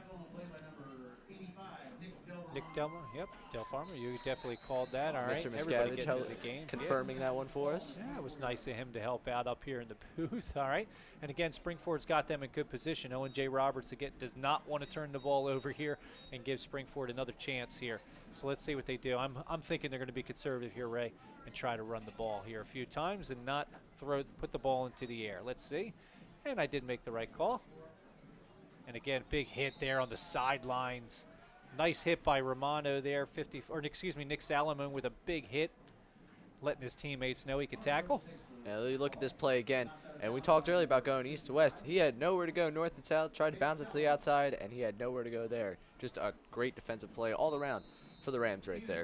Yeah, he got by Josh Tumblety there real quick for a second, but then, in comes Salomon with a big hit on the sidelines. Sideline's not your friend when you're a running back. No. It's a defensive friend. 2nd down and 7 here. I have to tell you, I was watching some of the Owen J. Roberts games from this season. Oh, blitz, here we go. Oh, my God. Ray, I'm sorry. He's going to need a chiropractor there. Yeah, that definitely hurt. You're going to feel that one for a few days. You saw Scarcelli's speed. I don't want to take a look at this, Ray, but I am because of our RCTV. Look at this cover. Just slow-mo, it hurts, right? Oh. Oof. Okay. Oof. The back is not straight there. The vertebrae that's got to be hurting there, Ray. Just a nice nothing you could do about that, though, Ray. His back was turned, and he blitzed from the weak side. And with Scarcelli's speed, there's, he's I'm not looking lucky to get hit by anyone that strong, that fast. Yep. Lucky he didn't fumble it. Came 3rd down and totally 7. Unblocked. Got to get some communication going on right there to protect your quarterback. Fumble. And again, a miscommunication Tanner on the play. Romano. just Okay. all over the ball. All over the ball. I mean, they're smelling blood. It's like sharks right now, Ray, and they can smell it. Just look at that penetration, and the fullback just completely there. Number 34, Hunt Scherfel, just completely missed the block there, leaving Stewart out to dry. Right on that possession, he was left out to dry quite a few times. The blocking has been very questionable at times. Oh! Spring-Ford really collided there. I think we got an injury here, Ray. Definitely an injury. Two Spring-Ford players ran into each other. I don't know if our cameras got that, but they were trying to block that, making an extra effort, and he is definitely down. We're going to go to a break as they attend to the injured player with the Rams up 38-0. We come back, RCTV, live football, when we get back from commercial break.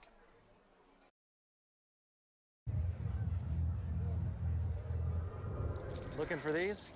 You drive buzzed. It could be one very expensive ride. First, you gotta make bail. Then pay me to get your car back. Your insurance premiums will go through the roof. And my legal fees just keep adding up. All told, it could end up costing you $10,000. Buzzed, busted, and broke. Because buzz driving is drunk driving.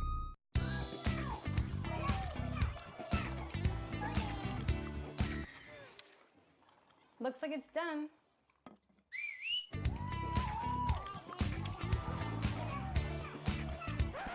Don't let salmonella get funky with your chicken. On average, 1 in 6 Americans will get a foodborne illness this year. You can't see these microbes, but they might be there. So learn the right temperature to cook each type of meat. Keep your family safe at foodsafety.gov.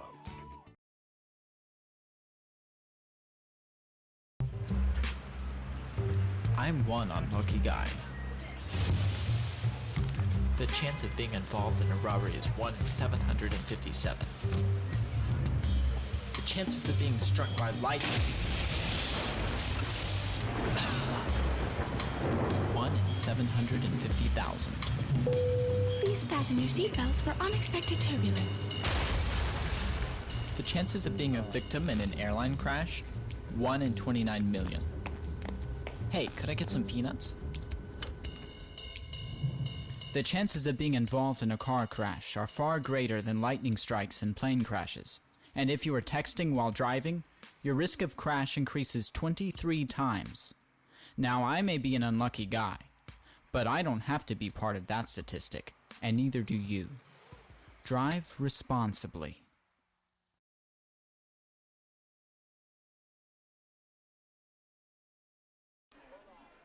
Hey everybody, welcome back to RCTV, and we just had a major collision, as you can see here, on the with Spring-Ford Rams hitting in on the kickoff, and Spring-Ford coming back right off the play of the sidelines with Mr. Gibson, Matt Gibson, with a nice little 2-yard run there to the outside. And Ray, we were talking about that. Thank goodness those two it looked like it could have been a little bit more serious than it was there. Got up, walked off, and I think Pergine just got him to jump. Yeah, it was James Albert who collided with Nick Del Romano there. And it looked like it was going to be a little bit more serious. Del Romano not taking it as bad of a hit as James Albert did. But like you said, it's nice to see them walk off, and they got a nice little applause there, and deservedly so. And he walked off on his own, which is good. They're leaving it all out there for Spring-Ford. All right, and Spring-Ford. All right. Yeah. As Spring-Ford just caught Owen J. Roberts offsides right there, bringing up a first down. 1st and 10. Nice little handoff to Gibson. Nice play. And a nice little, he gave a nice little stiff arm there. He doesn't right stop. away. Nope. Just stiff arm to stiff arm Sean Prawijek or something like that, I believe. Just a nice little bit of beautiful stiff arm.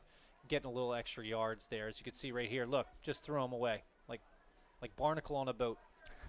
Just ran over him there, Ray. That's why Steve Bonnets runs over most people. Obviously. Our producer. Oh, a nice little run there. It was a big block on the outside. Look at this. Yeah, that's what's fun for these linemen. Like, look at this. Noah Silva just making it. He gets to throw his body, and that's called a pancake block, sort of. Watch it here on the right-hand side. Watch this. Watch this. Right here, and boom! Nice. That's Get to strength see a right D-back. there. That's fun for a lineman to see a D-back like that. Yes. I'm sure Noah Silva was licking his lips right there when he saw that defensive back coming up towards him. He let him know who's the bigger man and who was not going to tackle his guy. It's pretty much what I do every day there, Ray. I throw people around my size. You I can't kinda see it from at home, but believe me, I'm big. I kind of figured that. Thanks, Ray. Oh, nice spin move by Gibson to get a lot, but it He just had nowhere beautiful, to go. nowhere to go. Just a good penetration there by number 27, Brendan Krumenacker. Look at this play again. It's three guys really blitzing that no one picks up.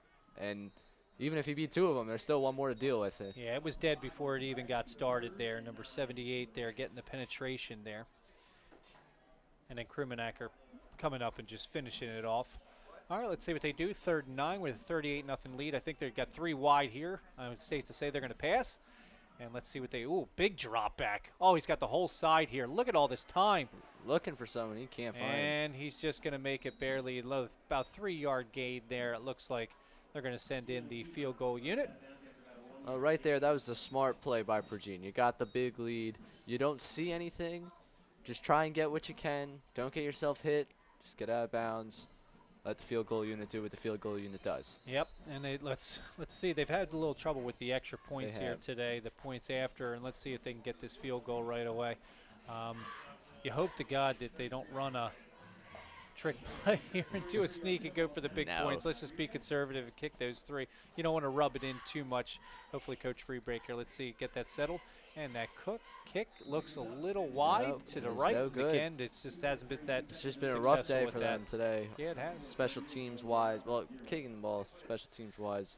And I don't know if it's so much, maybe it's the snap and the ball's a little wedge. You can see the balls that he's not getting it down, fast enough or clean enough, where the kicker's kind of like losing his momentum and he's kicking it a little late, which is causing it probably to go right there. Might not be able to get his footing. There's a lot of things with the weather today that things might be not exactly as they've practiced. You haven't seen much rain over the past few weeks. They haven't really been able to practice in these types of conditions.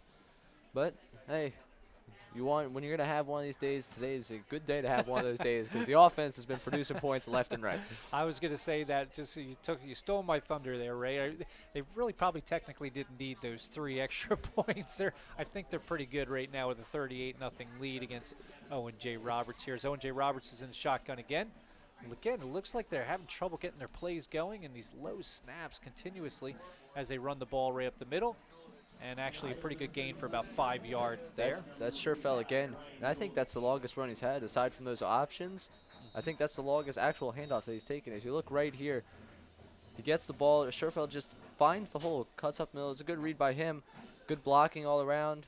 But good tackling there again by Ryan Yanulovich. I don't know how many tackles he's had already today. I feel like we've been saying his name over and over again. I'm sure the defense, O.J. Roberts, would like them to get a first down here and give him a little bit extra rest. He bounces it outside. Nice little move, but a nice little tackle. A nice recovery by Spring-Ford there. Coming up. There it is. Dan Cassidy again coming up from the back of the defense. Look at this play again. Right here, you can see that he has a chance to take it up, and he sees Cassidy and decides to try and bounce it outside. Cassidy was not letting him do that, and he gets thrown back. Yeah, it's like nice to see, playing both sides of the ball like Chuck McNair, both of those, you got Cassidy there and Stone Scarcelli. It's nice that they have speed and they got pretty good size. So when you have that on the outside, it's hard for a running back to get something outside when you have that kind of speed. Owen J. Roberts looking at a 3rd and 3 at the 27. Needs something here. Oh, a little fake and a draw. And he just got enough. He did get that there, Ray, for the first down. They're going to move the chains here. That's been a while for Owen J. Roberts. He's got to move those chains, and I'm sure, like I said, that it's a relief for the replay right here. You look at the replay, nothing really awful from a Spring-Ford standpoint. It was just a nice play design, and it's been the options. The options are what got in their yards. Besides the one pass, most of their yards have come on options. Yeah, and again, maybe that's just because, the overcommitment. You're trying to get Spring-Ford off their tail there, or off their heels.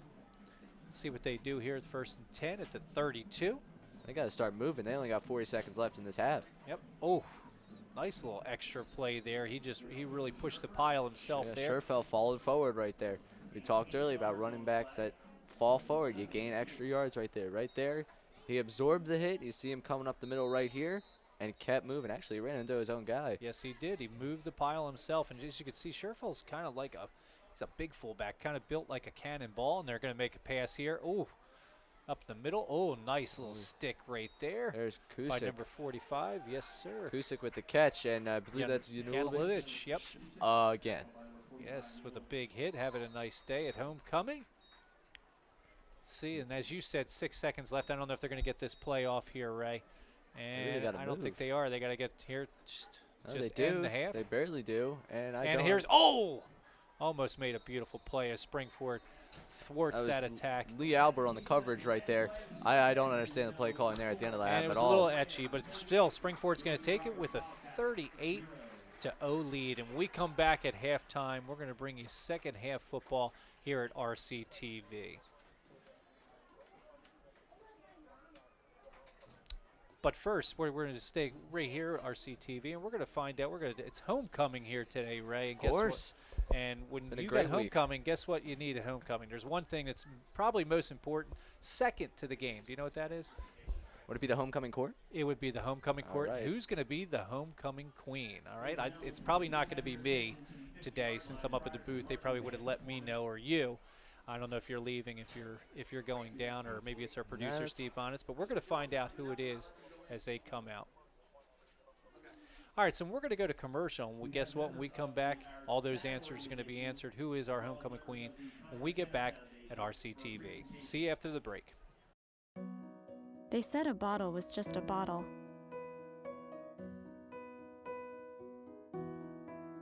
That no one would ever notice me.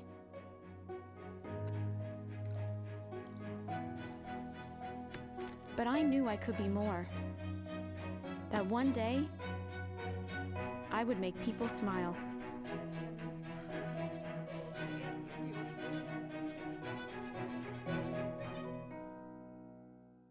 When I was in foster care, I never knew when I would have to move. So I always had my suitcase ready to go.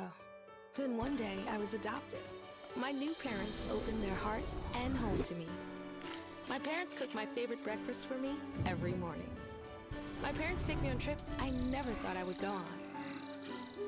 They gave me a home and an even better reason to use that suitcase. My parents aren't perfect, but they're perfect for me. Okay, ladies and gentlemen, we are now prepared for our halftime homecoming court festivities. We'd like to welcome you to the 2016-17 Spring-Ford Senior High School Homecoming Court. We have our freshman princess, Katie Crossan. Katie is the daughter of Dan and Barb Crossan of Upper Providence Township and sister to Tess, who's age 12. Although only a freshman, Katie has big plans for high school and hopes to be involved in girls basketball as well as National Honor Society. She is involved in JV volleyball, Interact Club, and the Mentor Madness Club. Katie works as a babysitter and also sings and plays the piano and guitar.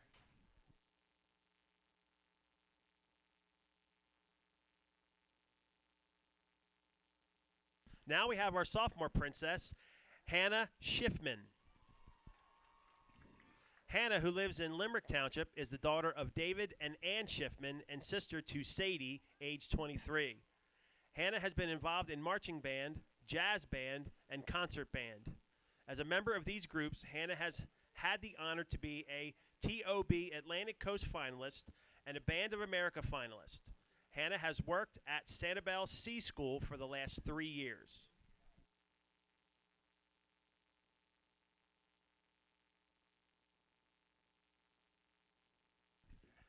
Our junior princess is Chelsea Shade.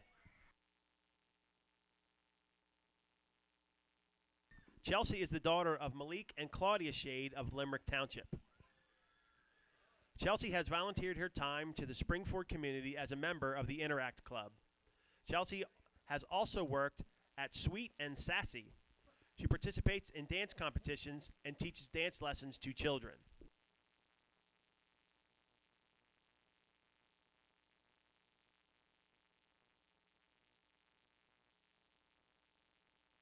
And now, introducing our senior homecoming court. Quinn McKenna is our 2016-17 Homecoming King. Quinn of Royersford is the son of Tim and Maureen McKenna and brother to Evan, age 19, and Mary Pat, age 15. In his 4 years at Spring-Ford, Quinn has been active as a member of the boys football team, boys baseball team, the House Advisory Committee, and recreational basketball. Quinn has also worked at Nelson's Ice Cream. After graduation, Quinn hopes to attend Lehigh University to play baseball and study mechanical engineering.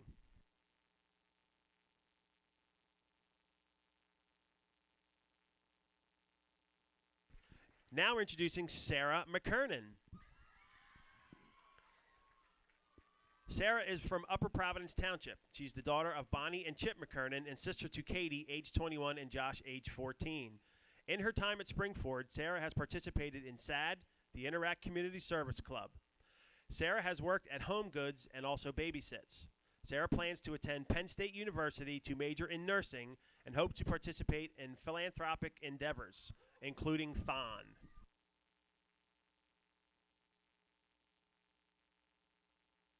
Next, we have Courtney Marty. Courtney is the daughter of Andy and Kathy Marty of Upper Providence Township. Courtney has a brother, Alex, age 20, and a sister, Cassie, age 15. Courtney has been involved in the Interact Community Service Club, played on the girls' soccer team, run winter and spring track, and is a member of the National Honor Society. Courtney works at Palermo's Pizza and plays the piano. In the future, Courtney plans to attend college to pursue a degree in international business and ultimately hopes to reside in New York City. Billy Strelakis is from Limerick Township and is the son of Joe and Diane Strelakis and brother of Luke, age 12. While at Spring-Ford, Billy has been involved in the stage crew, yearbook, German club, and is the senior class president. Billy has worked at Camp Nababasco. In the future, Billy hopes to study communications at an East Coast college and wear a lot of Hawaiian shirts.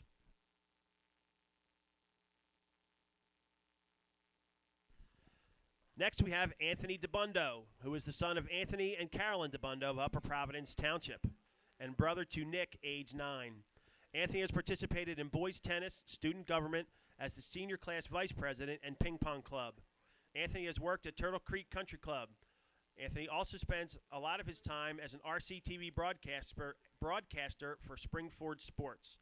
After high school, Anthony hopes to attend a 4-year college to study sports broadcasting and journalism with a minor in political science. Cameron Jones of Upper Providence Township is the daughter of Brian and Lisa Jones and sister to Kelsey and Chandler. In her time at Spring-Ford, Cameron has been involved in the girls lacrosse team, girls tennis team, girls basketball team, pep club, Interact, Mini-Thon, Student Government, House Advisory Committee, and the Spanish Club. Cameron has also worked at Nest Home Decor. In the future, Cameron hopes to attend a 4-year college to study marketing and public relations. She looks forward to studying abroad while in college and hopes to be involved in a variety of extracurricular activities. Joe Oleski is the son of Mark and Sharon Oleski and brother to Jen of Limerick Township. At Spring-Ford, Joe is involved in marching band, winter percussion, symphonic band, jazz band, swim team, and the Model UN Club. Joe has also worked at Spring Hollow Golf Course, St. Teresa of Calcutta Church, and STC Child Care. In the future, Joe hopes to matriculate at Penn State University majoring in history. He plans to serve our country through the U.S. Army and pursue a career in secondary education.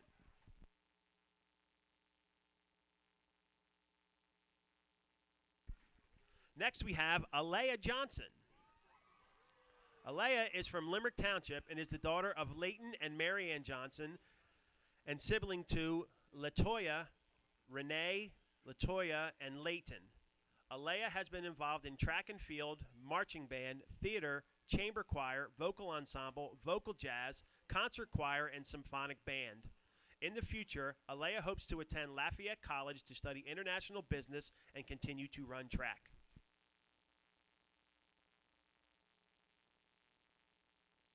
Jake Sigletis is the son of Sherilyn Sigletis and brother to Carl of Limerick Township. While at Spring-Ford, Jake has been involved in the marching band and symphonic band. Jake has also worked at Shannondale Retirement Community. In the future, Jake hopes to attend a 4-year college to study mechanical or aerospace engineering and obtaining a doctorate.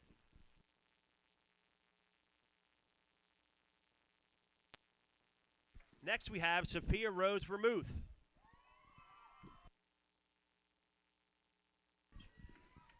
She is escorted by fellow Spring-Ford Ram Chandler Balch. Sophia Rose of Spring City is the daughter of stepfather and mother Jason and Joni Bickley and father and stepmother Brett and Jody Vermouth, and sister to Kenneth Bickley, age 17. At Spring-Ford, Sophia Rose participates in marching band, indoor drumline, the GSA Alliance, and the ping pong club. Sophia has also worked at your local dog sitter. After high school, Sophia Rose hopes to study kinesiology at Temple University with the long-term goal of embarking on a career with Children's Hospital Philadelphia Orthopedics Division.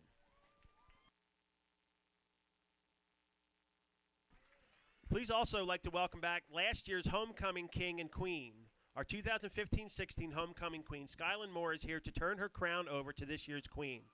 Since graduating from Spring-Ford, Sky has attended Reach Work Camp in Gettysburg and worked at Camp Rainbow, where she directed a small group of kids from ages 7 to 16 in developing their leadership skills while recognizing the power of responsibility, respect, and healthy relationships. Sky is also attending Montgomery County Community College to pursue a degree in nursing. Skylin's escort is our 2015-16 homecoming king, Tyler Smith. Since graduating in June, Tyler has begun his matriculation at the University of Pittsburgh and is studying mechanical engineering. Tyler is also involved in the Student Alumni Association, the Emerging Leaders Program, and the Triathlon Club at Pitt.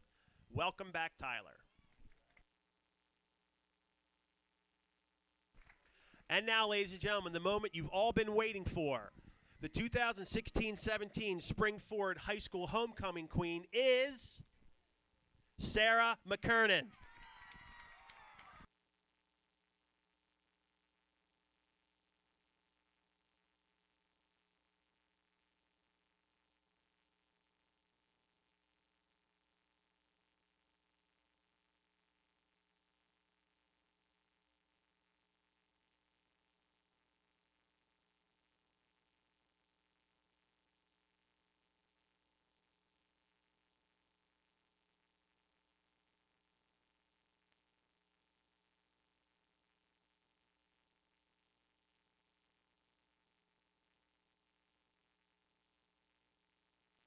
Let's have a nice round of applause, ladies and gentlemen, for all the members of our homecoming court, as well as our new homecoming queen, Sarah McKernan.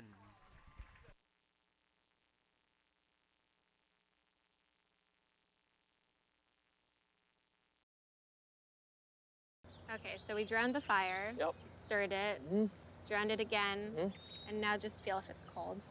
Yeah. Cool.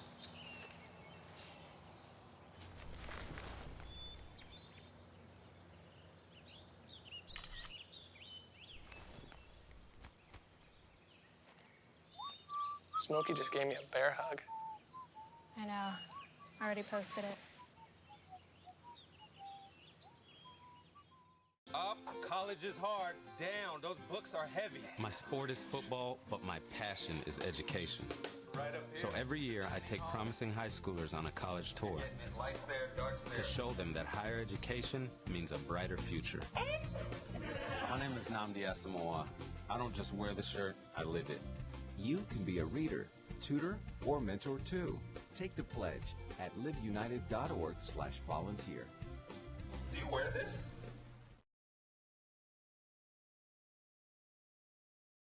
Hey everybody, welcome back to RCTV in McNeely Field. We're looking at the Spring-Ford Rams hosting their homecoming opponents, the Owen J. Roberts. I'm here with Ray Dunn. I am Bill Culp with RCTV. And like I said, a 38-0 lead here, Ray. And it's pretty much the first half has been all Spring-Ford. Yeah, that might no other way to put it than that right there. Spring-Ford has absolutely dominated. TJ Pergine having a really nice game.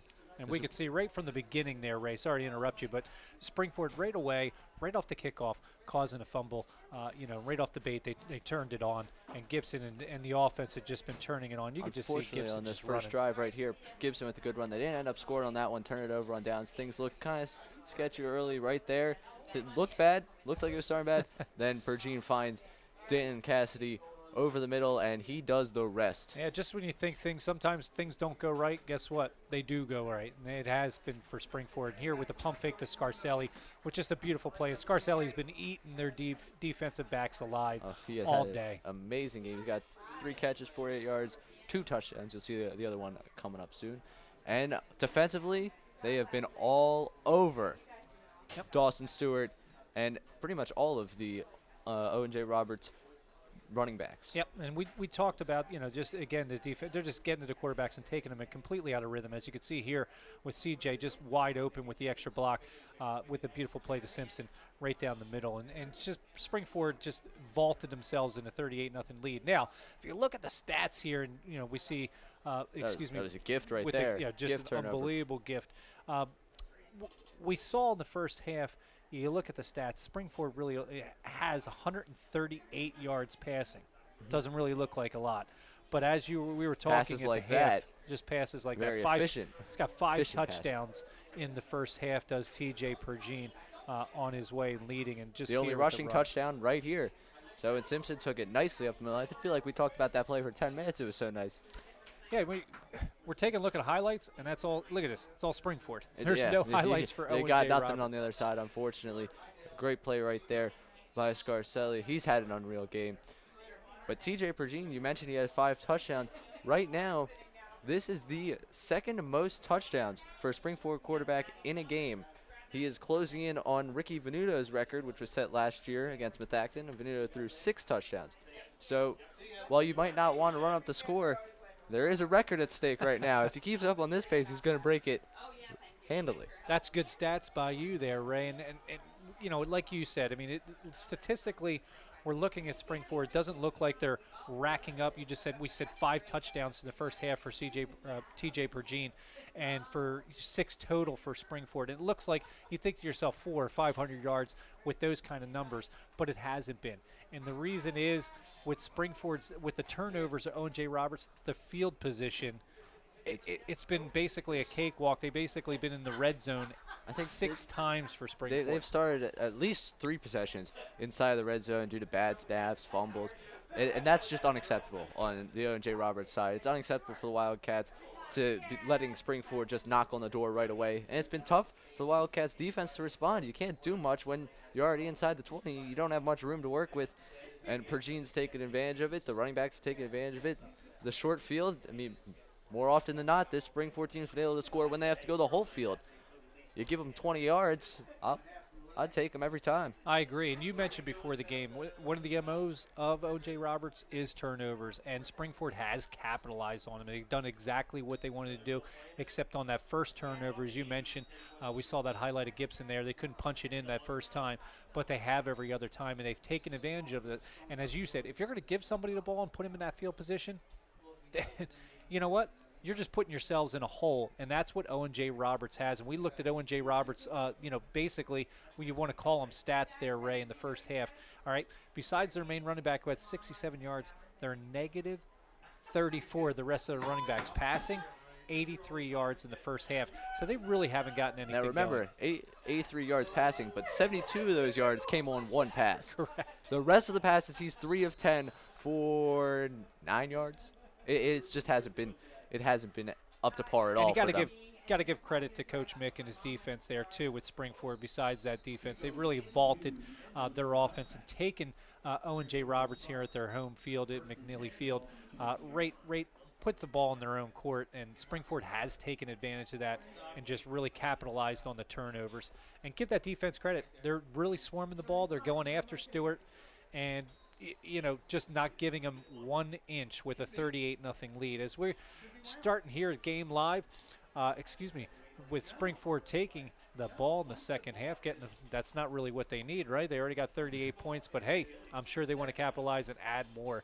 Let's make it 45. Why not? We got a running clock going for this second half because of the lead, up by 35. In the second half, so we have a running clock. Got the shotgun 2 wide with a little running play, little draw up the middle. Nice little run by Gibson, making something out of nothing with a good about 7-yard gain there for Gibson. And Gibson actually today, not with that run, but earlier in the game, he moved into 6th all-time on the Spring-Ford rushing list. He passed Charles Adino. He needed 13 yards today. Right now, he was at 49 coming into the half. He got 5 there. If my math is correct, that's 54 yards. Well, way more than he needed to pass him. Where's our producer, Coach Bonnet's, on that list? I'm Mr. pretty Bonnet's, sure I saw is he him. third? I thought he was second, but Could be. Could be. Well, that's why he's running the show here. He could run back in a day, and he's running the show here on RCTV. And it's just like, right now, Ray, just a fantastic job when you can see some of these replays. We've been looking at unbelievable replays, and what a great job our camera crew has been doing here. Hopefully we'll get those names. We'll give those props to those guys. They've been doing a fantastic job today. Just the Spring-Ford's offense. Oh, that was wide open. Look at all day to throw. I don't, just that play took all day to develop. They had all day, and he took an opportunity there. Good job by the offensive line right there, keeping Pergine nice clean pocket right there. Look here. Nobody's getting any penetration. They're all down. And then finally someone gets to him. Pergine makes the smart play. He's not going to absorb the hit. He's up 38. He doesn't want to get hit. Finds Simpson wide open, and there you go. And maybe that rest at halftime didn't really help Owen J. Roberts' defense. Maybe they still need a little bit more oxygen here as Spring-Ford trying to turn it on. Oh, nice little handoff draw up the middle. Oh, Gibson he just keeps moving. Just keeps moving is right. I mean, he didn't try to run around Ryan Kuzik. He ran through Ryan Kuzik. Now watch this play. Just a beautiful play. Now watch. Boom. He initiates the contact. Kuzik's waiting there for him to make a move, and the move was right at him. He inflicted the punishment there, and for those kids who want to be a running back out there, sometimes it's good to inflict that punishment, especially when you have a 38-0 lead. If you want to be a running back, start taking notes on what Gibson does. He's done it very well for quite a few years here for Nice Spring-Ford. little draw play, see if he can get going. Nope, that play didn't develop, and they got nice penetration there, and you talked about that front line, and they finally got good penetration there by Aiden Hayward with a nice little penetration up the middle, stopping Gibson there. They made him go east and west, and they were able to get there and stop him.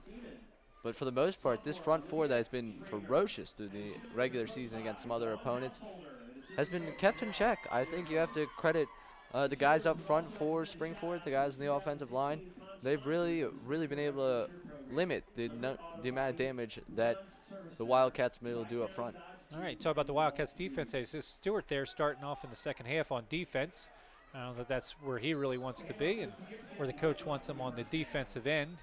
I don't want any chance of him getting hurt out there. But, hey, in this kind of game, you want to try to get something going and you want to put one of your best athletes out there. And as you can see, again, just a nice hole for Gibson. And he keeps on moving.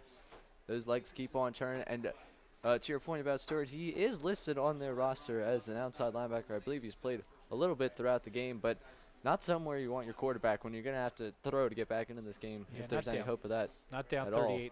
Here's another draw play here. Oh, what a hole. And there it goes. You said it earlier.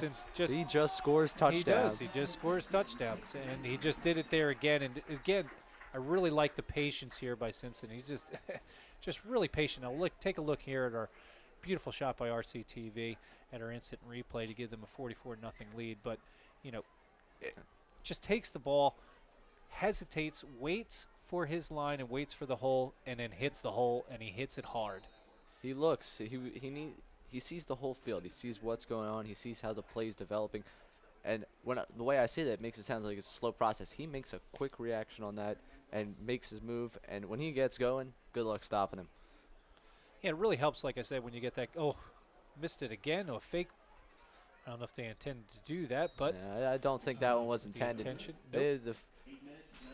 The point after touchdown has been very, very bad. Yeah, as we can see in this highlight right here, just like I said, Simpson just taking it, just tucking the ball away, hitting that hole, and like I said, just moving his feet, taking that step back, looking at the defense, what they're giving him, and just takes it in for an easy 6. And pretty much that's the only thing besides the extra points that has not gone well for Spring-Ford here today. Besides kicking, everything, besides really field goals, extra points, everything else has been perfect. And I'm sure the coaching staff is concerned about that, Ray. I mean, even though, you're winning a game like this, you don't want any flaws. You want to play everything. You have stuff that you got to work on throughout the week, and we're going to look at this play again. Right there, you saw the hesitation at first, moved up a little bit, hesitated again, got through the hole. And that's how you end up in the end zone right there. Good work by Simpson on that play. And, yeah, back to your point about the extra points field goals. They've got to clean that stuff up.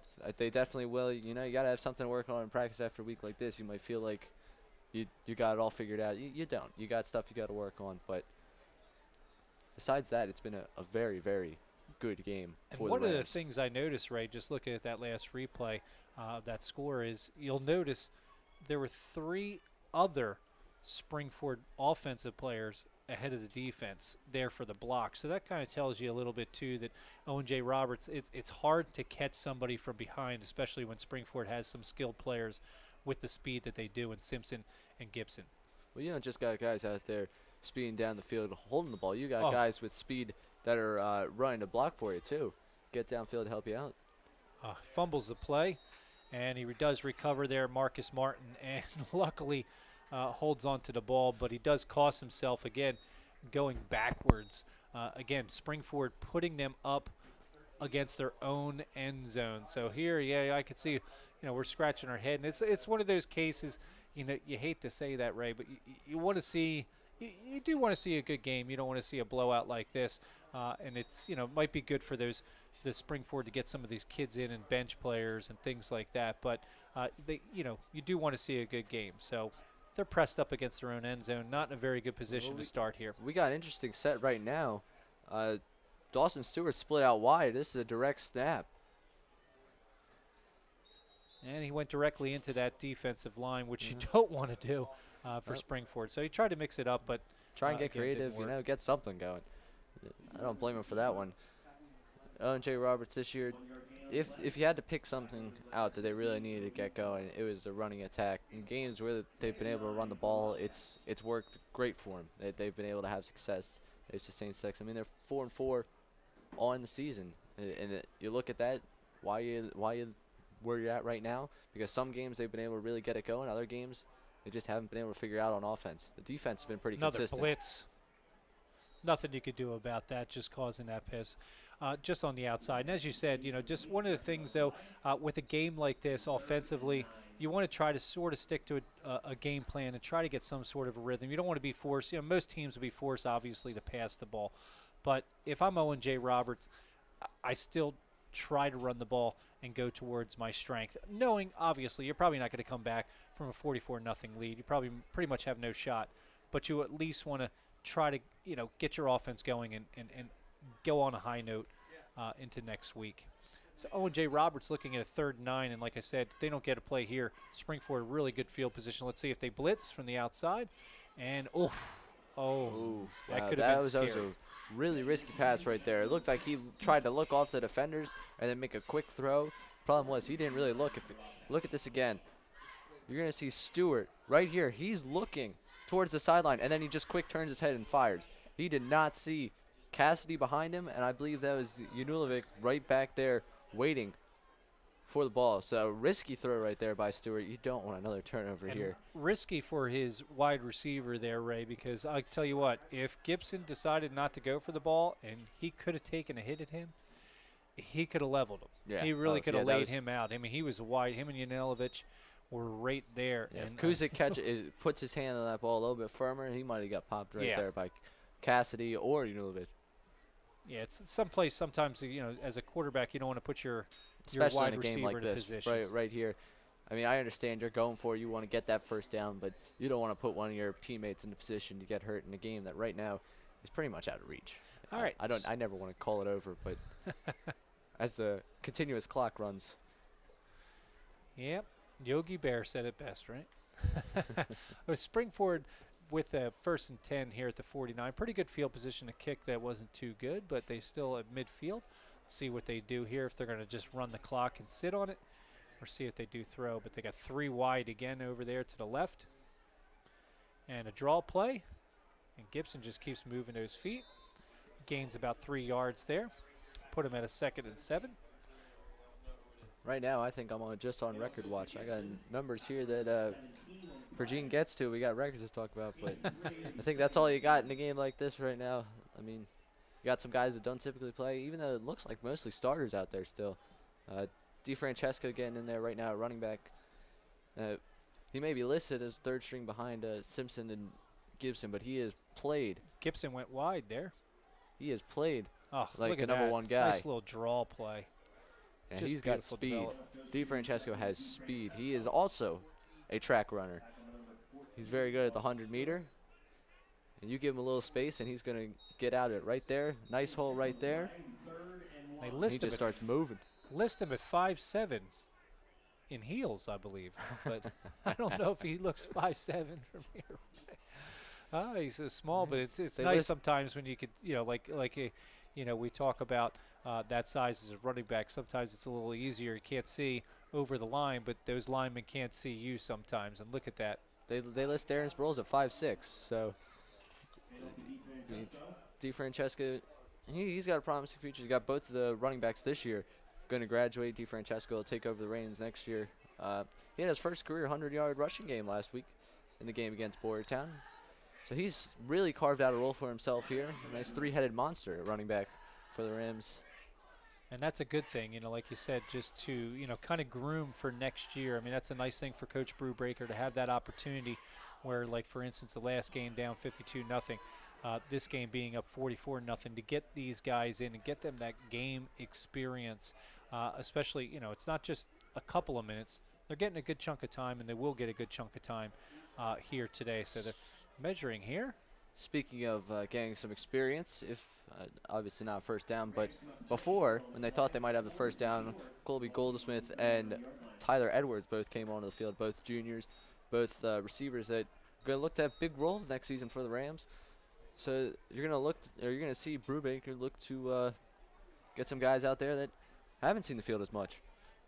And that's an important thing to do because, like you said, sometimes, the future comes a lot quicker than it is. I mean, it was just yesterday I was actually 18 years old. And look at me today. Yes. I'm 105. We can confirm that just yesterday he was, in fact, like it. 18 years old. It feels like it.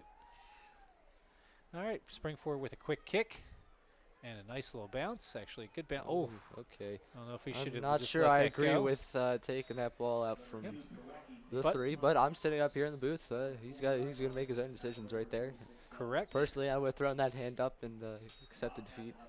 Correct. Or let that bounce into the end zone. Yep, and he ran basically backwards there, caused himself against 3 yards, and again pushing himself back. I don't know if he would. It was a tough decision there because it looked like it wasn't fast enough where it was going to roll in the end zone. Spring-Ford probably could have got it right before the end zone, maybe on the 1 or 2 yard line, but again, they're still back.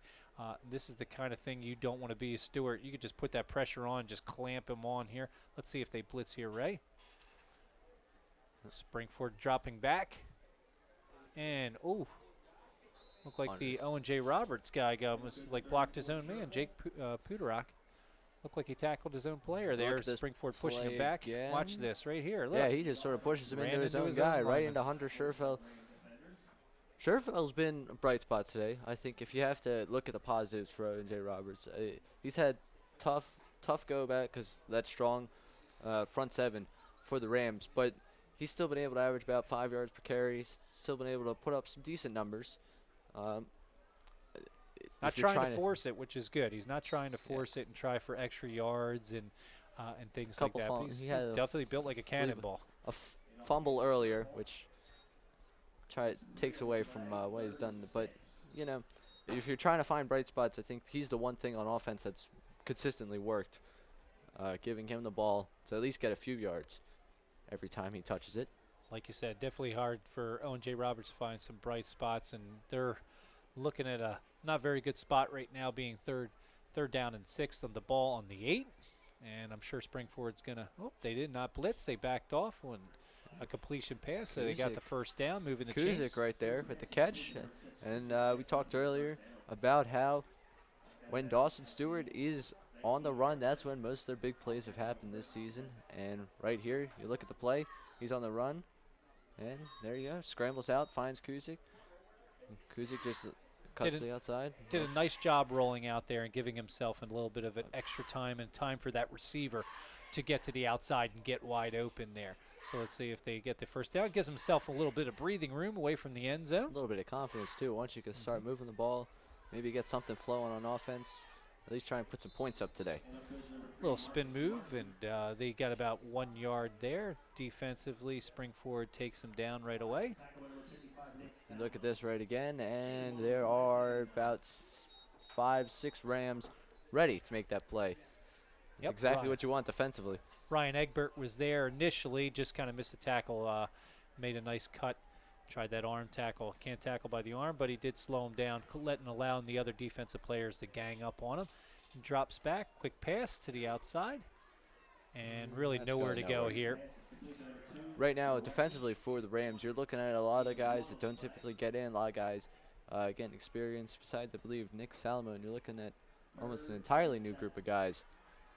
Tanner Romano was on the field for that last play. He'll come off now. So Peter Agler with a nice little play on the outside there. Again, staying in their zone, not staying home, watching the play. They knew they basically had nowhere to go. They used the sidelines, and that's the good thing with the cornerback. Sometimes you got to use that sideline as another defensive player, and that's exactly what they did because there was nowhere he could go at that point. He knew he had the help on the inside, and Agler made a nice play there. And false start is going to take us to the end of the third quarter here. Coach McNally Stadium. The end of the third quarter, we got 44-0, and when we come back, we're going to go to the fourth quarter with the Spring-Ford Rams leading. Owen J. Roberts 44-0. When we come back after commercial.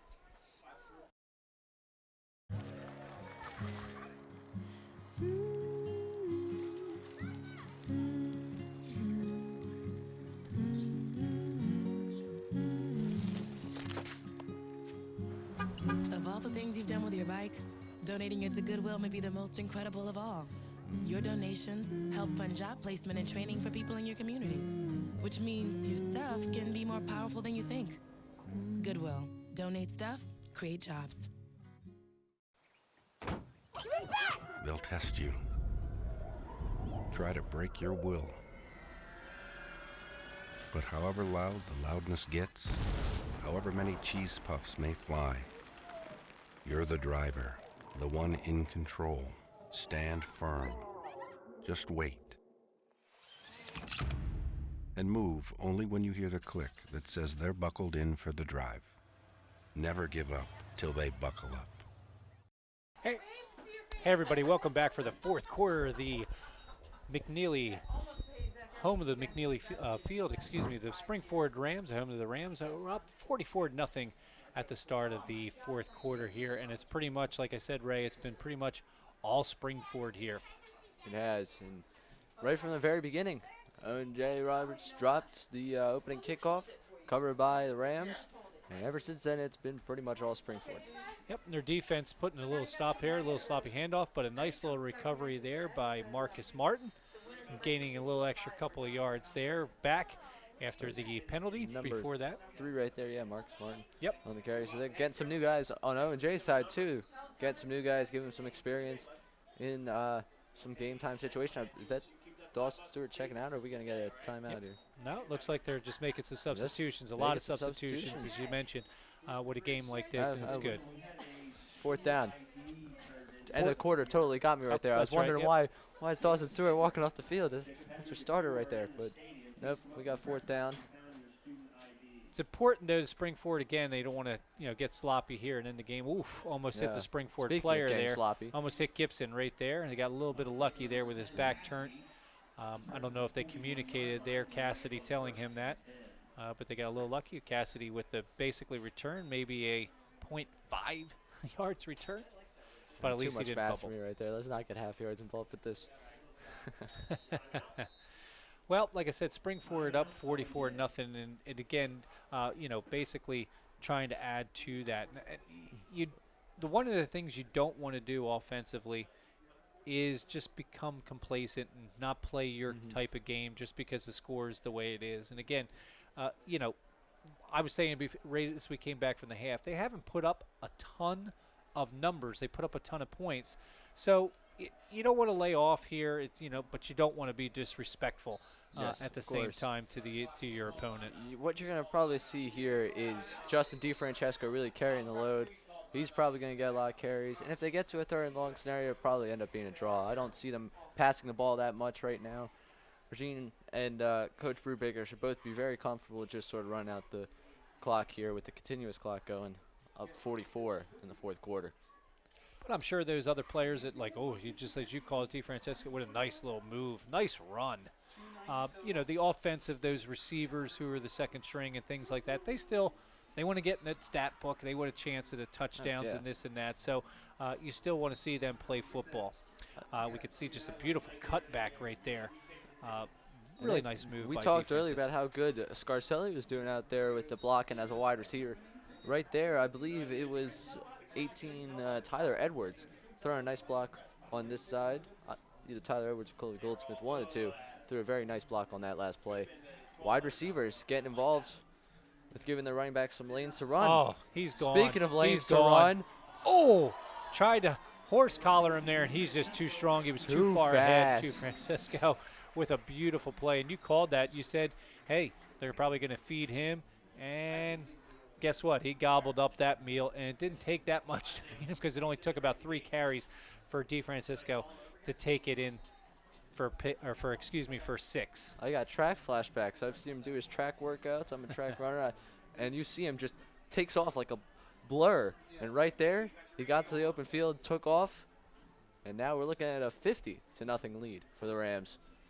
Just an unbelievable offensive blitzkrieg since that first, since the beginning of the game. They finally got the extra point there, correct, for a 51-0 lead as Spring-Ford adds on to their total. Look at that hole, and he did a beautiful job finding it and then cutting back on that angle and tried to horse collar him there, and he just had no shot. Look at that for the speed. Even knocked himself off. To keep his balance like that, nice job by DeFrancesco. Very good job right there by Justin DeFrancesco. I believe we're going to see this play one more time.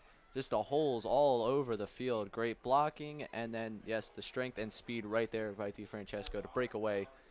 And again, just like I was saying earlier, look at all those Spring-Ford Rams ahead for that blocking. Not only did their offensive line, they're not initially just blocking that defensive line, but they're following through and going downfield with their runners, which is key. When you hear NFL head coaches talking about how the running game's going, they never really talk about how it's going at the line of scrimmage. It's how their offensive lines are getting down and blocking in front. They get down to the linebackers. And once you get to the linebackers, your running back isn't going to have many people to beat. They got 2 safeties, and right there, one of them tried to yank at the back of his jersey, but he just kept on moving.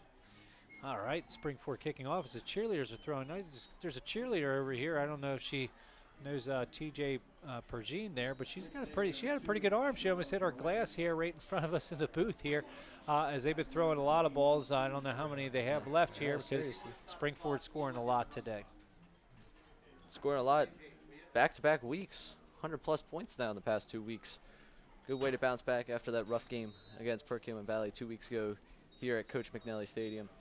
And that's an important thing, and you brought that up, just after a loss like that, and again, your rival in your league, it's important just to kind of let that go. And Spring-Ford obviously has and stayed focused. You can't go back. You can only look ahead.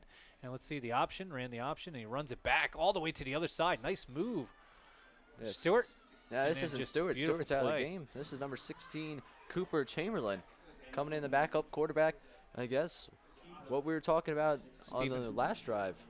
I believe Stephen Brill there with a nice little save there. Look at him, number 21, with a nice little play, staying home and making the recovery there on the sidelines. And again, using that sideline as his key. Nice play by Stephen Brill. Yeah, and right there, you see now Owen J. Roberts getting their turn to get some guys that don't play much into the game. Cooper Chamberlain. Cooper Chamberlain looks like an athlete, as you mentioned before. He's a freshman.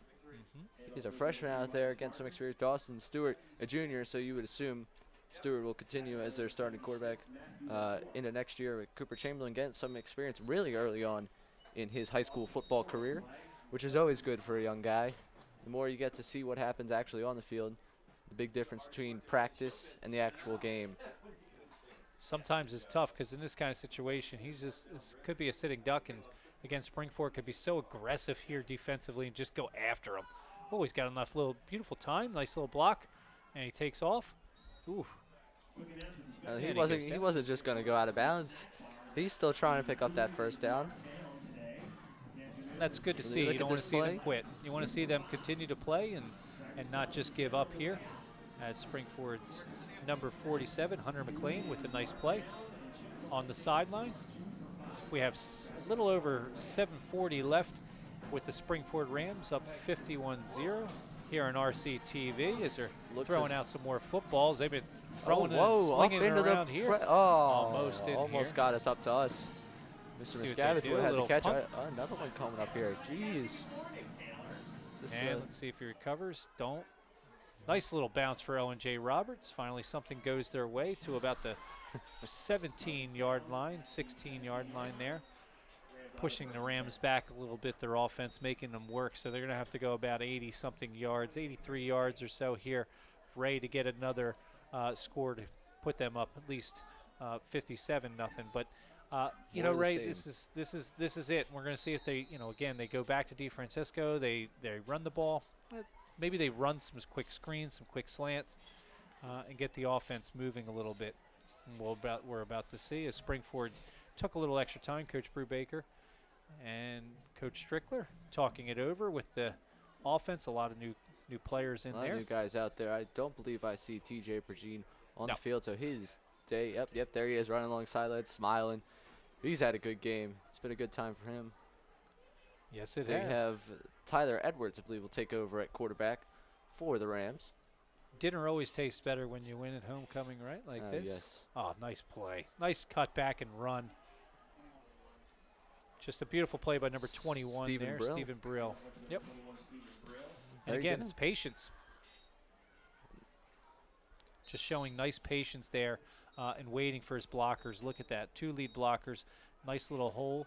One of the blockers, 62 there with a nice block. Dean Costalis.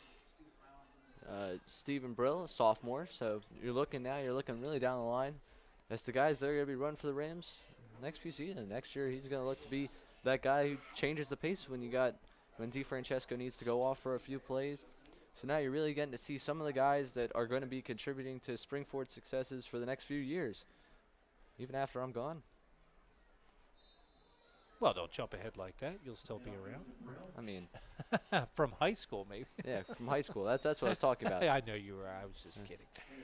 All right, Spring-Ford again moving the chains on second down there. It's 2nd and 6 with a 4-yard run. Owen J. Roberts' defense has been working hard today. They've been out there a lot. I mean, time possession's got to be just that pendulum's got to be way uneven in Spring-Ford's favor today, as we got a little bit of an audible getting that play together there.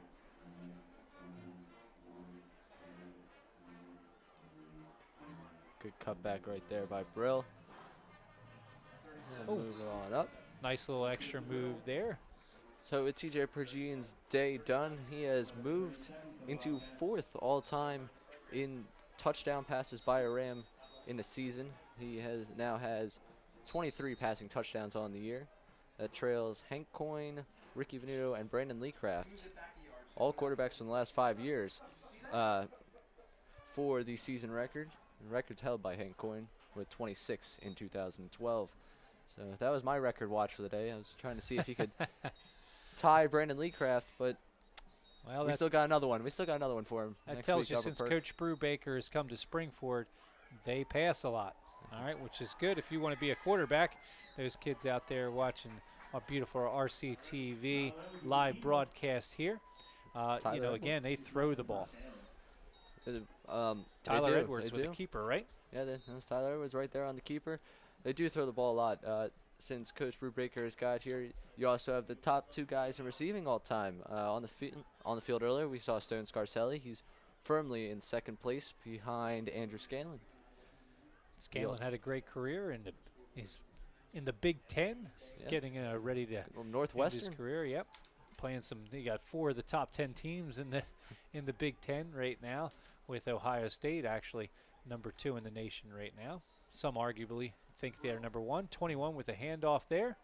Nice little spin move trying to get out there. Stephen Brill couldn't get out there just enough, but still he got past the line of scrimmage maybe for 1. It's just been one of those games for Spring-Ford where you're going to look back and smile about this one. It's been a great week. You had the Spirit Week at the high school, energy, at an all-time high, really. Yesterday, the pep rally, the Power Puff last night. It's been an all-around great week for the Spring-Ford community. Unfortunately, the parade today, the weather got the best of that, but it's Powder Puff. Did our producer Steve Bonnets play in that game yesterday? I believe they wanted him to be a cheerleader, but he what a respectfully cutback. declined. Stephen Brill just, look at this. Just, you're looking at some of the skilled players here, Ray. As we're talking about the Powder Puff there, but just like that, he scores. Look at this cutback. He looked like he was going to go left. And what does he do? Look at on high snap, and then he just turns and goes to the other side of the field. Just wow. Maneuver through traffic right there, get through a little crowded space, and then much like what we saw Simpson do earlier, he saw the field, saw what would be best for him, hesitated, made a quick cut to the right, and he was off to the races. He won Off that to the race. races is right. Taylor Smith, look at those shoes right there. Everything he touches turns to gold. Is that King Midas? Let's see. Well, right there he did. He got some gold. There we go. All right, beautiful. Taylor Smith with a beautiful kick. And now that's something where if you want to see something they're struggling today, it was those kicks, the extra points, the field goals. So right there, that's a positive sign right there. I know it's not your regular kicker in there, but hey, you got an extra point there. A little pressure off that fourth down army they have for the Rams. Spike Lee said it's got to be the shoes. Got to be the shoes. All right, Spring-Ford just again turning it on with a 58-0 lead. And you mentioned earlier, one of the nice things is the weather did get nice, and as the weather got nicer, so did Spring-Ford's offense, and just their scoring drives just got nicer too. And we talked about in the first half, we mentioned that T.J. Pergine had 5 passing touchdowns in the first half, and look at what they do. They could play both sides. Hey, guess what? Not only can we pass the ball, they can run the ball, and we saw the power they're running and their skilled players. We could see that in the second half, just from, all the way from Gibson straight down. They're just able to run the ball, and the offensive line is just starting to pound Owen J. Roberts. You're down right now to what you consider your 4th running back, even though he's playing right now like a number 1. Stephen Brill definitely been impressive in the few snaps he's had today, and just a really, really good game on the ground, in the air, defensively. A lot of praise to go around after this one. Yep, definitely a lot of praise. And the kickoff for Spring-Ford is Owen J. Roberts takes over. Adam Sharkey with the tackle to prevent him from getting to about the 35-yard line, just a little shy of the 35. 1st and 10 for Owen J. Roberts. We'll see if their Marcus Martin can get them going here. Marcus Martin is not taking the helm. They went back to Dawson Stewart, and he gives it off to Marcus Martin. Gets a nice little run for about 5 yards before Spring-Ford stops him in the middle. 99. All right, well, and again, they're looking for anything here, Ray. Yeah, really, you're looking for anything to score, have something positive to talk about come Monday, but they're going to drop to 2 and 3 in the pack, unfortunately for them. 4 and 5 overall. These types of things happen. You have some of these games where everything just seems to go wrong, and those weeks, the weeks after one of these games for a team, are the weeks where you find who you are. You had everything go wrong. For Owen J. Roberts this upcoming week, they're going to find out who they are. They're going to find out if they can bounce back and try and get another win in the season at least. Well, this might be one of those games, Ray, that you, if you're filming, you accidentally put this in the fireplace. Oh, and you don't let these kids see you might want to put this one in the fireplace. I don't want to rewatch this if I'm Owen J. Roberts this week. It would definitely be a very tough watch. One of those where you just cringe left and right. Just swarming defenses. They only get 2 yards there. Whether it's the first strings, the second strings, the third strings. I feel like we could even throw the football managers out there. They'd be swarming the ball. That's what Spring-Ford's been doing on defense today, and they've done a great job with it. Yeah, and with that swarming defense, like I said, RCTV, our camera crew there, having to stay with them. They did a fantastic job keeping with all those swarms and all those people. They're doing a great job today, keeping up with those kids and giving us a live shots all day. And a beautiful, beautiful live shots on this beautiful day. Ooh, backwards pass with a nice little recovery. Could have been a fumble there behind the line of scrimmage. And that would have been another turnover. We would have had to go back to that narrative.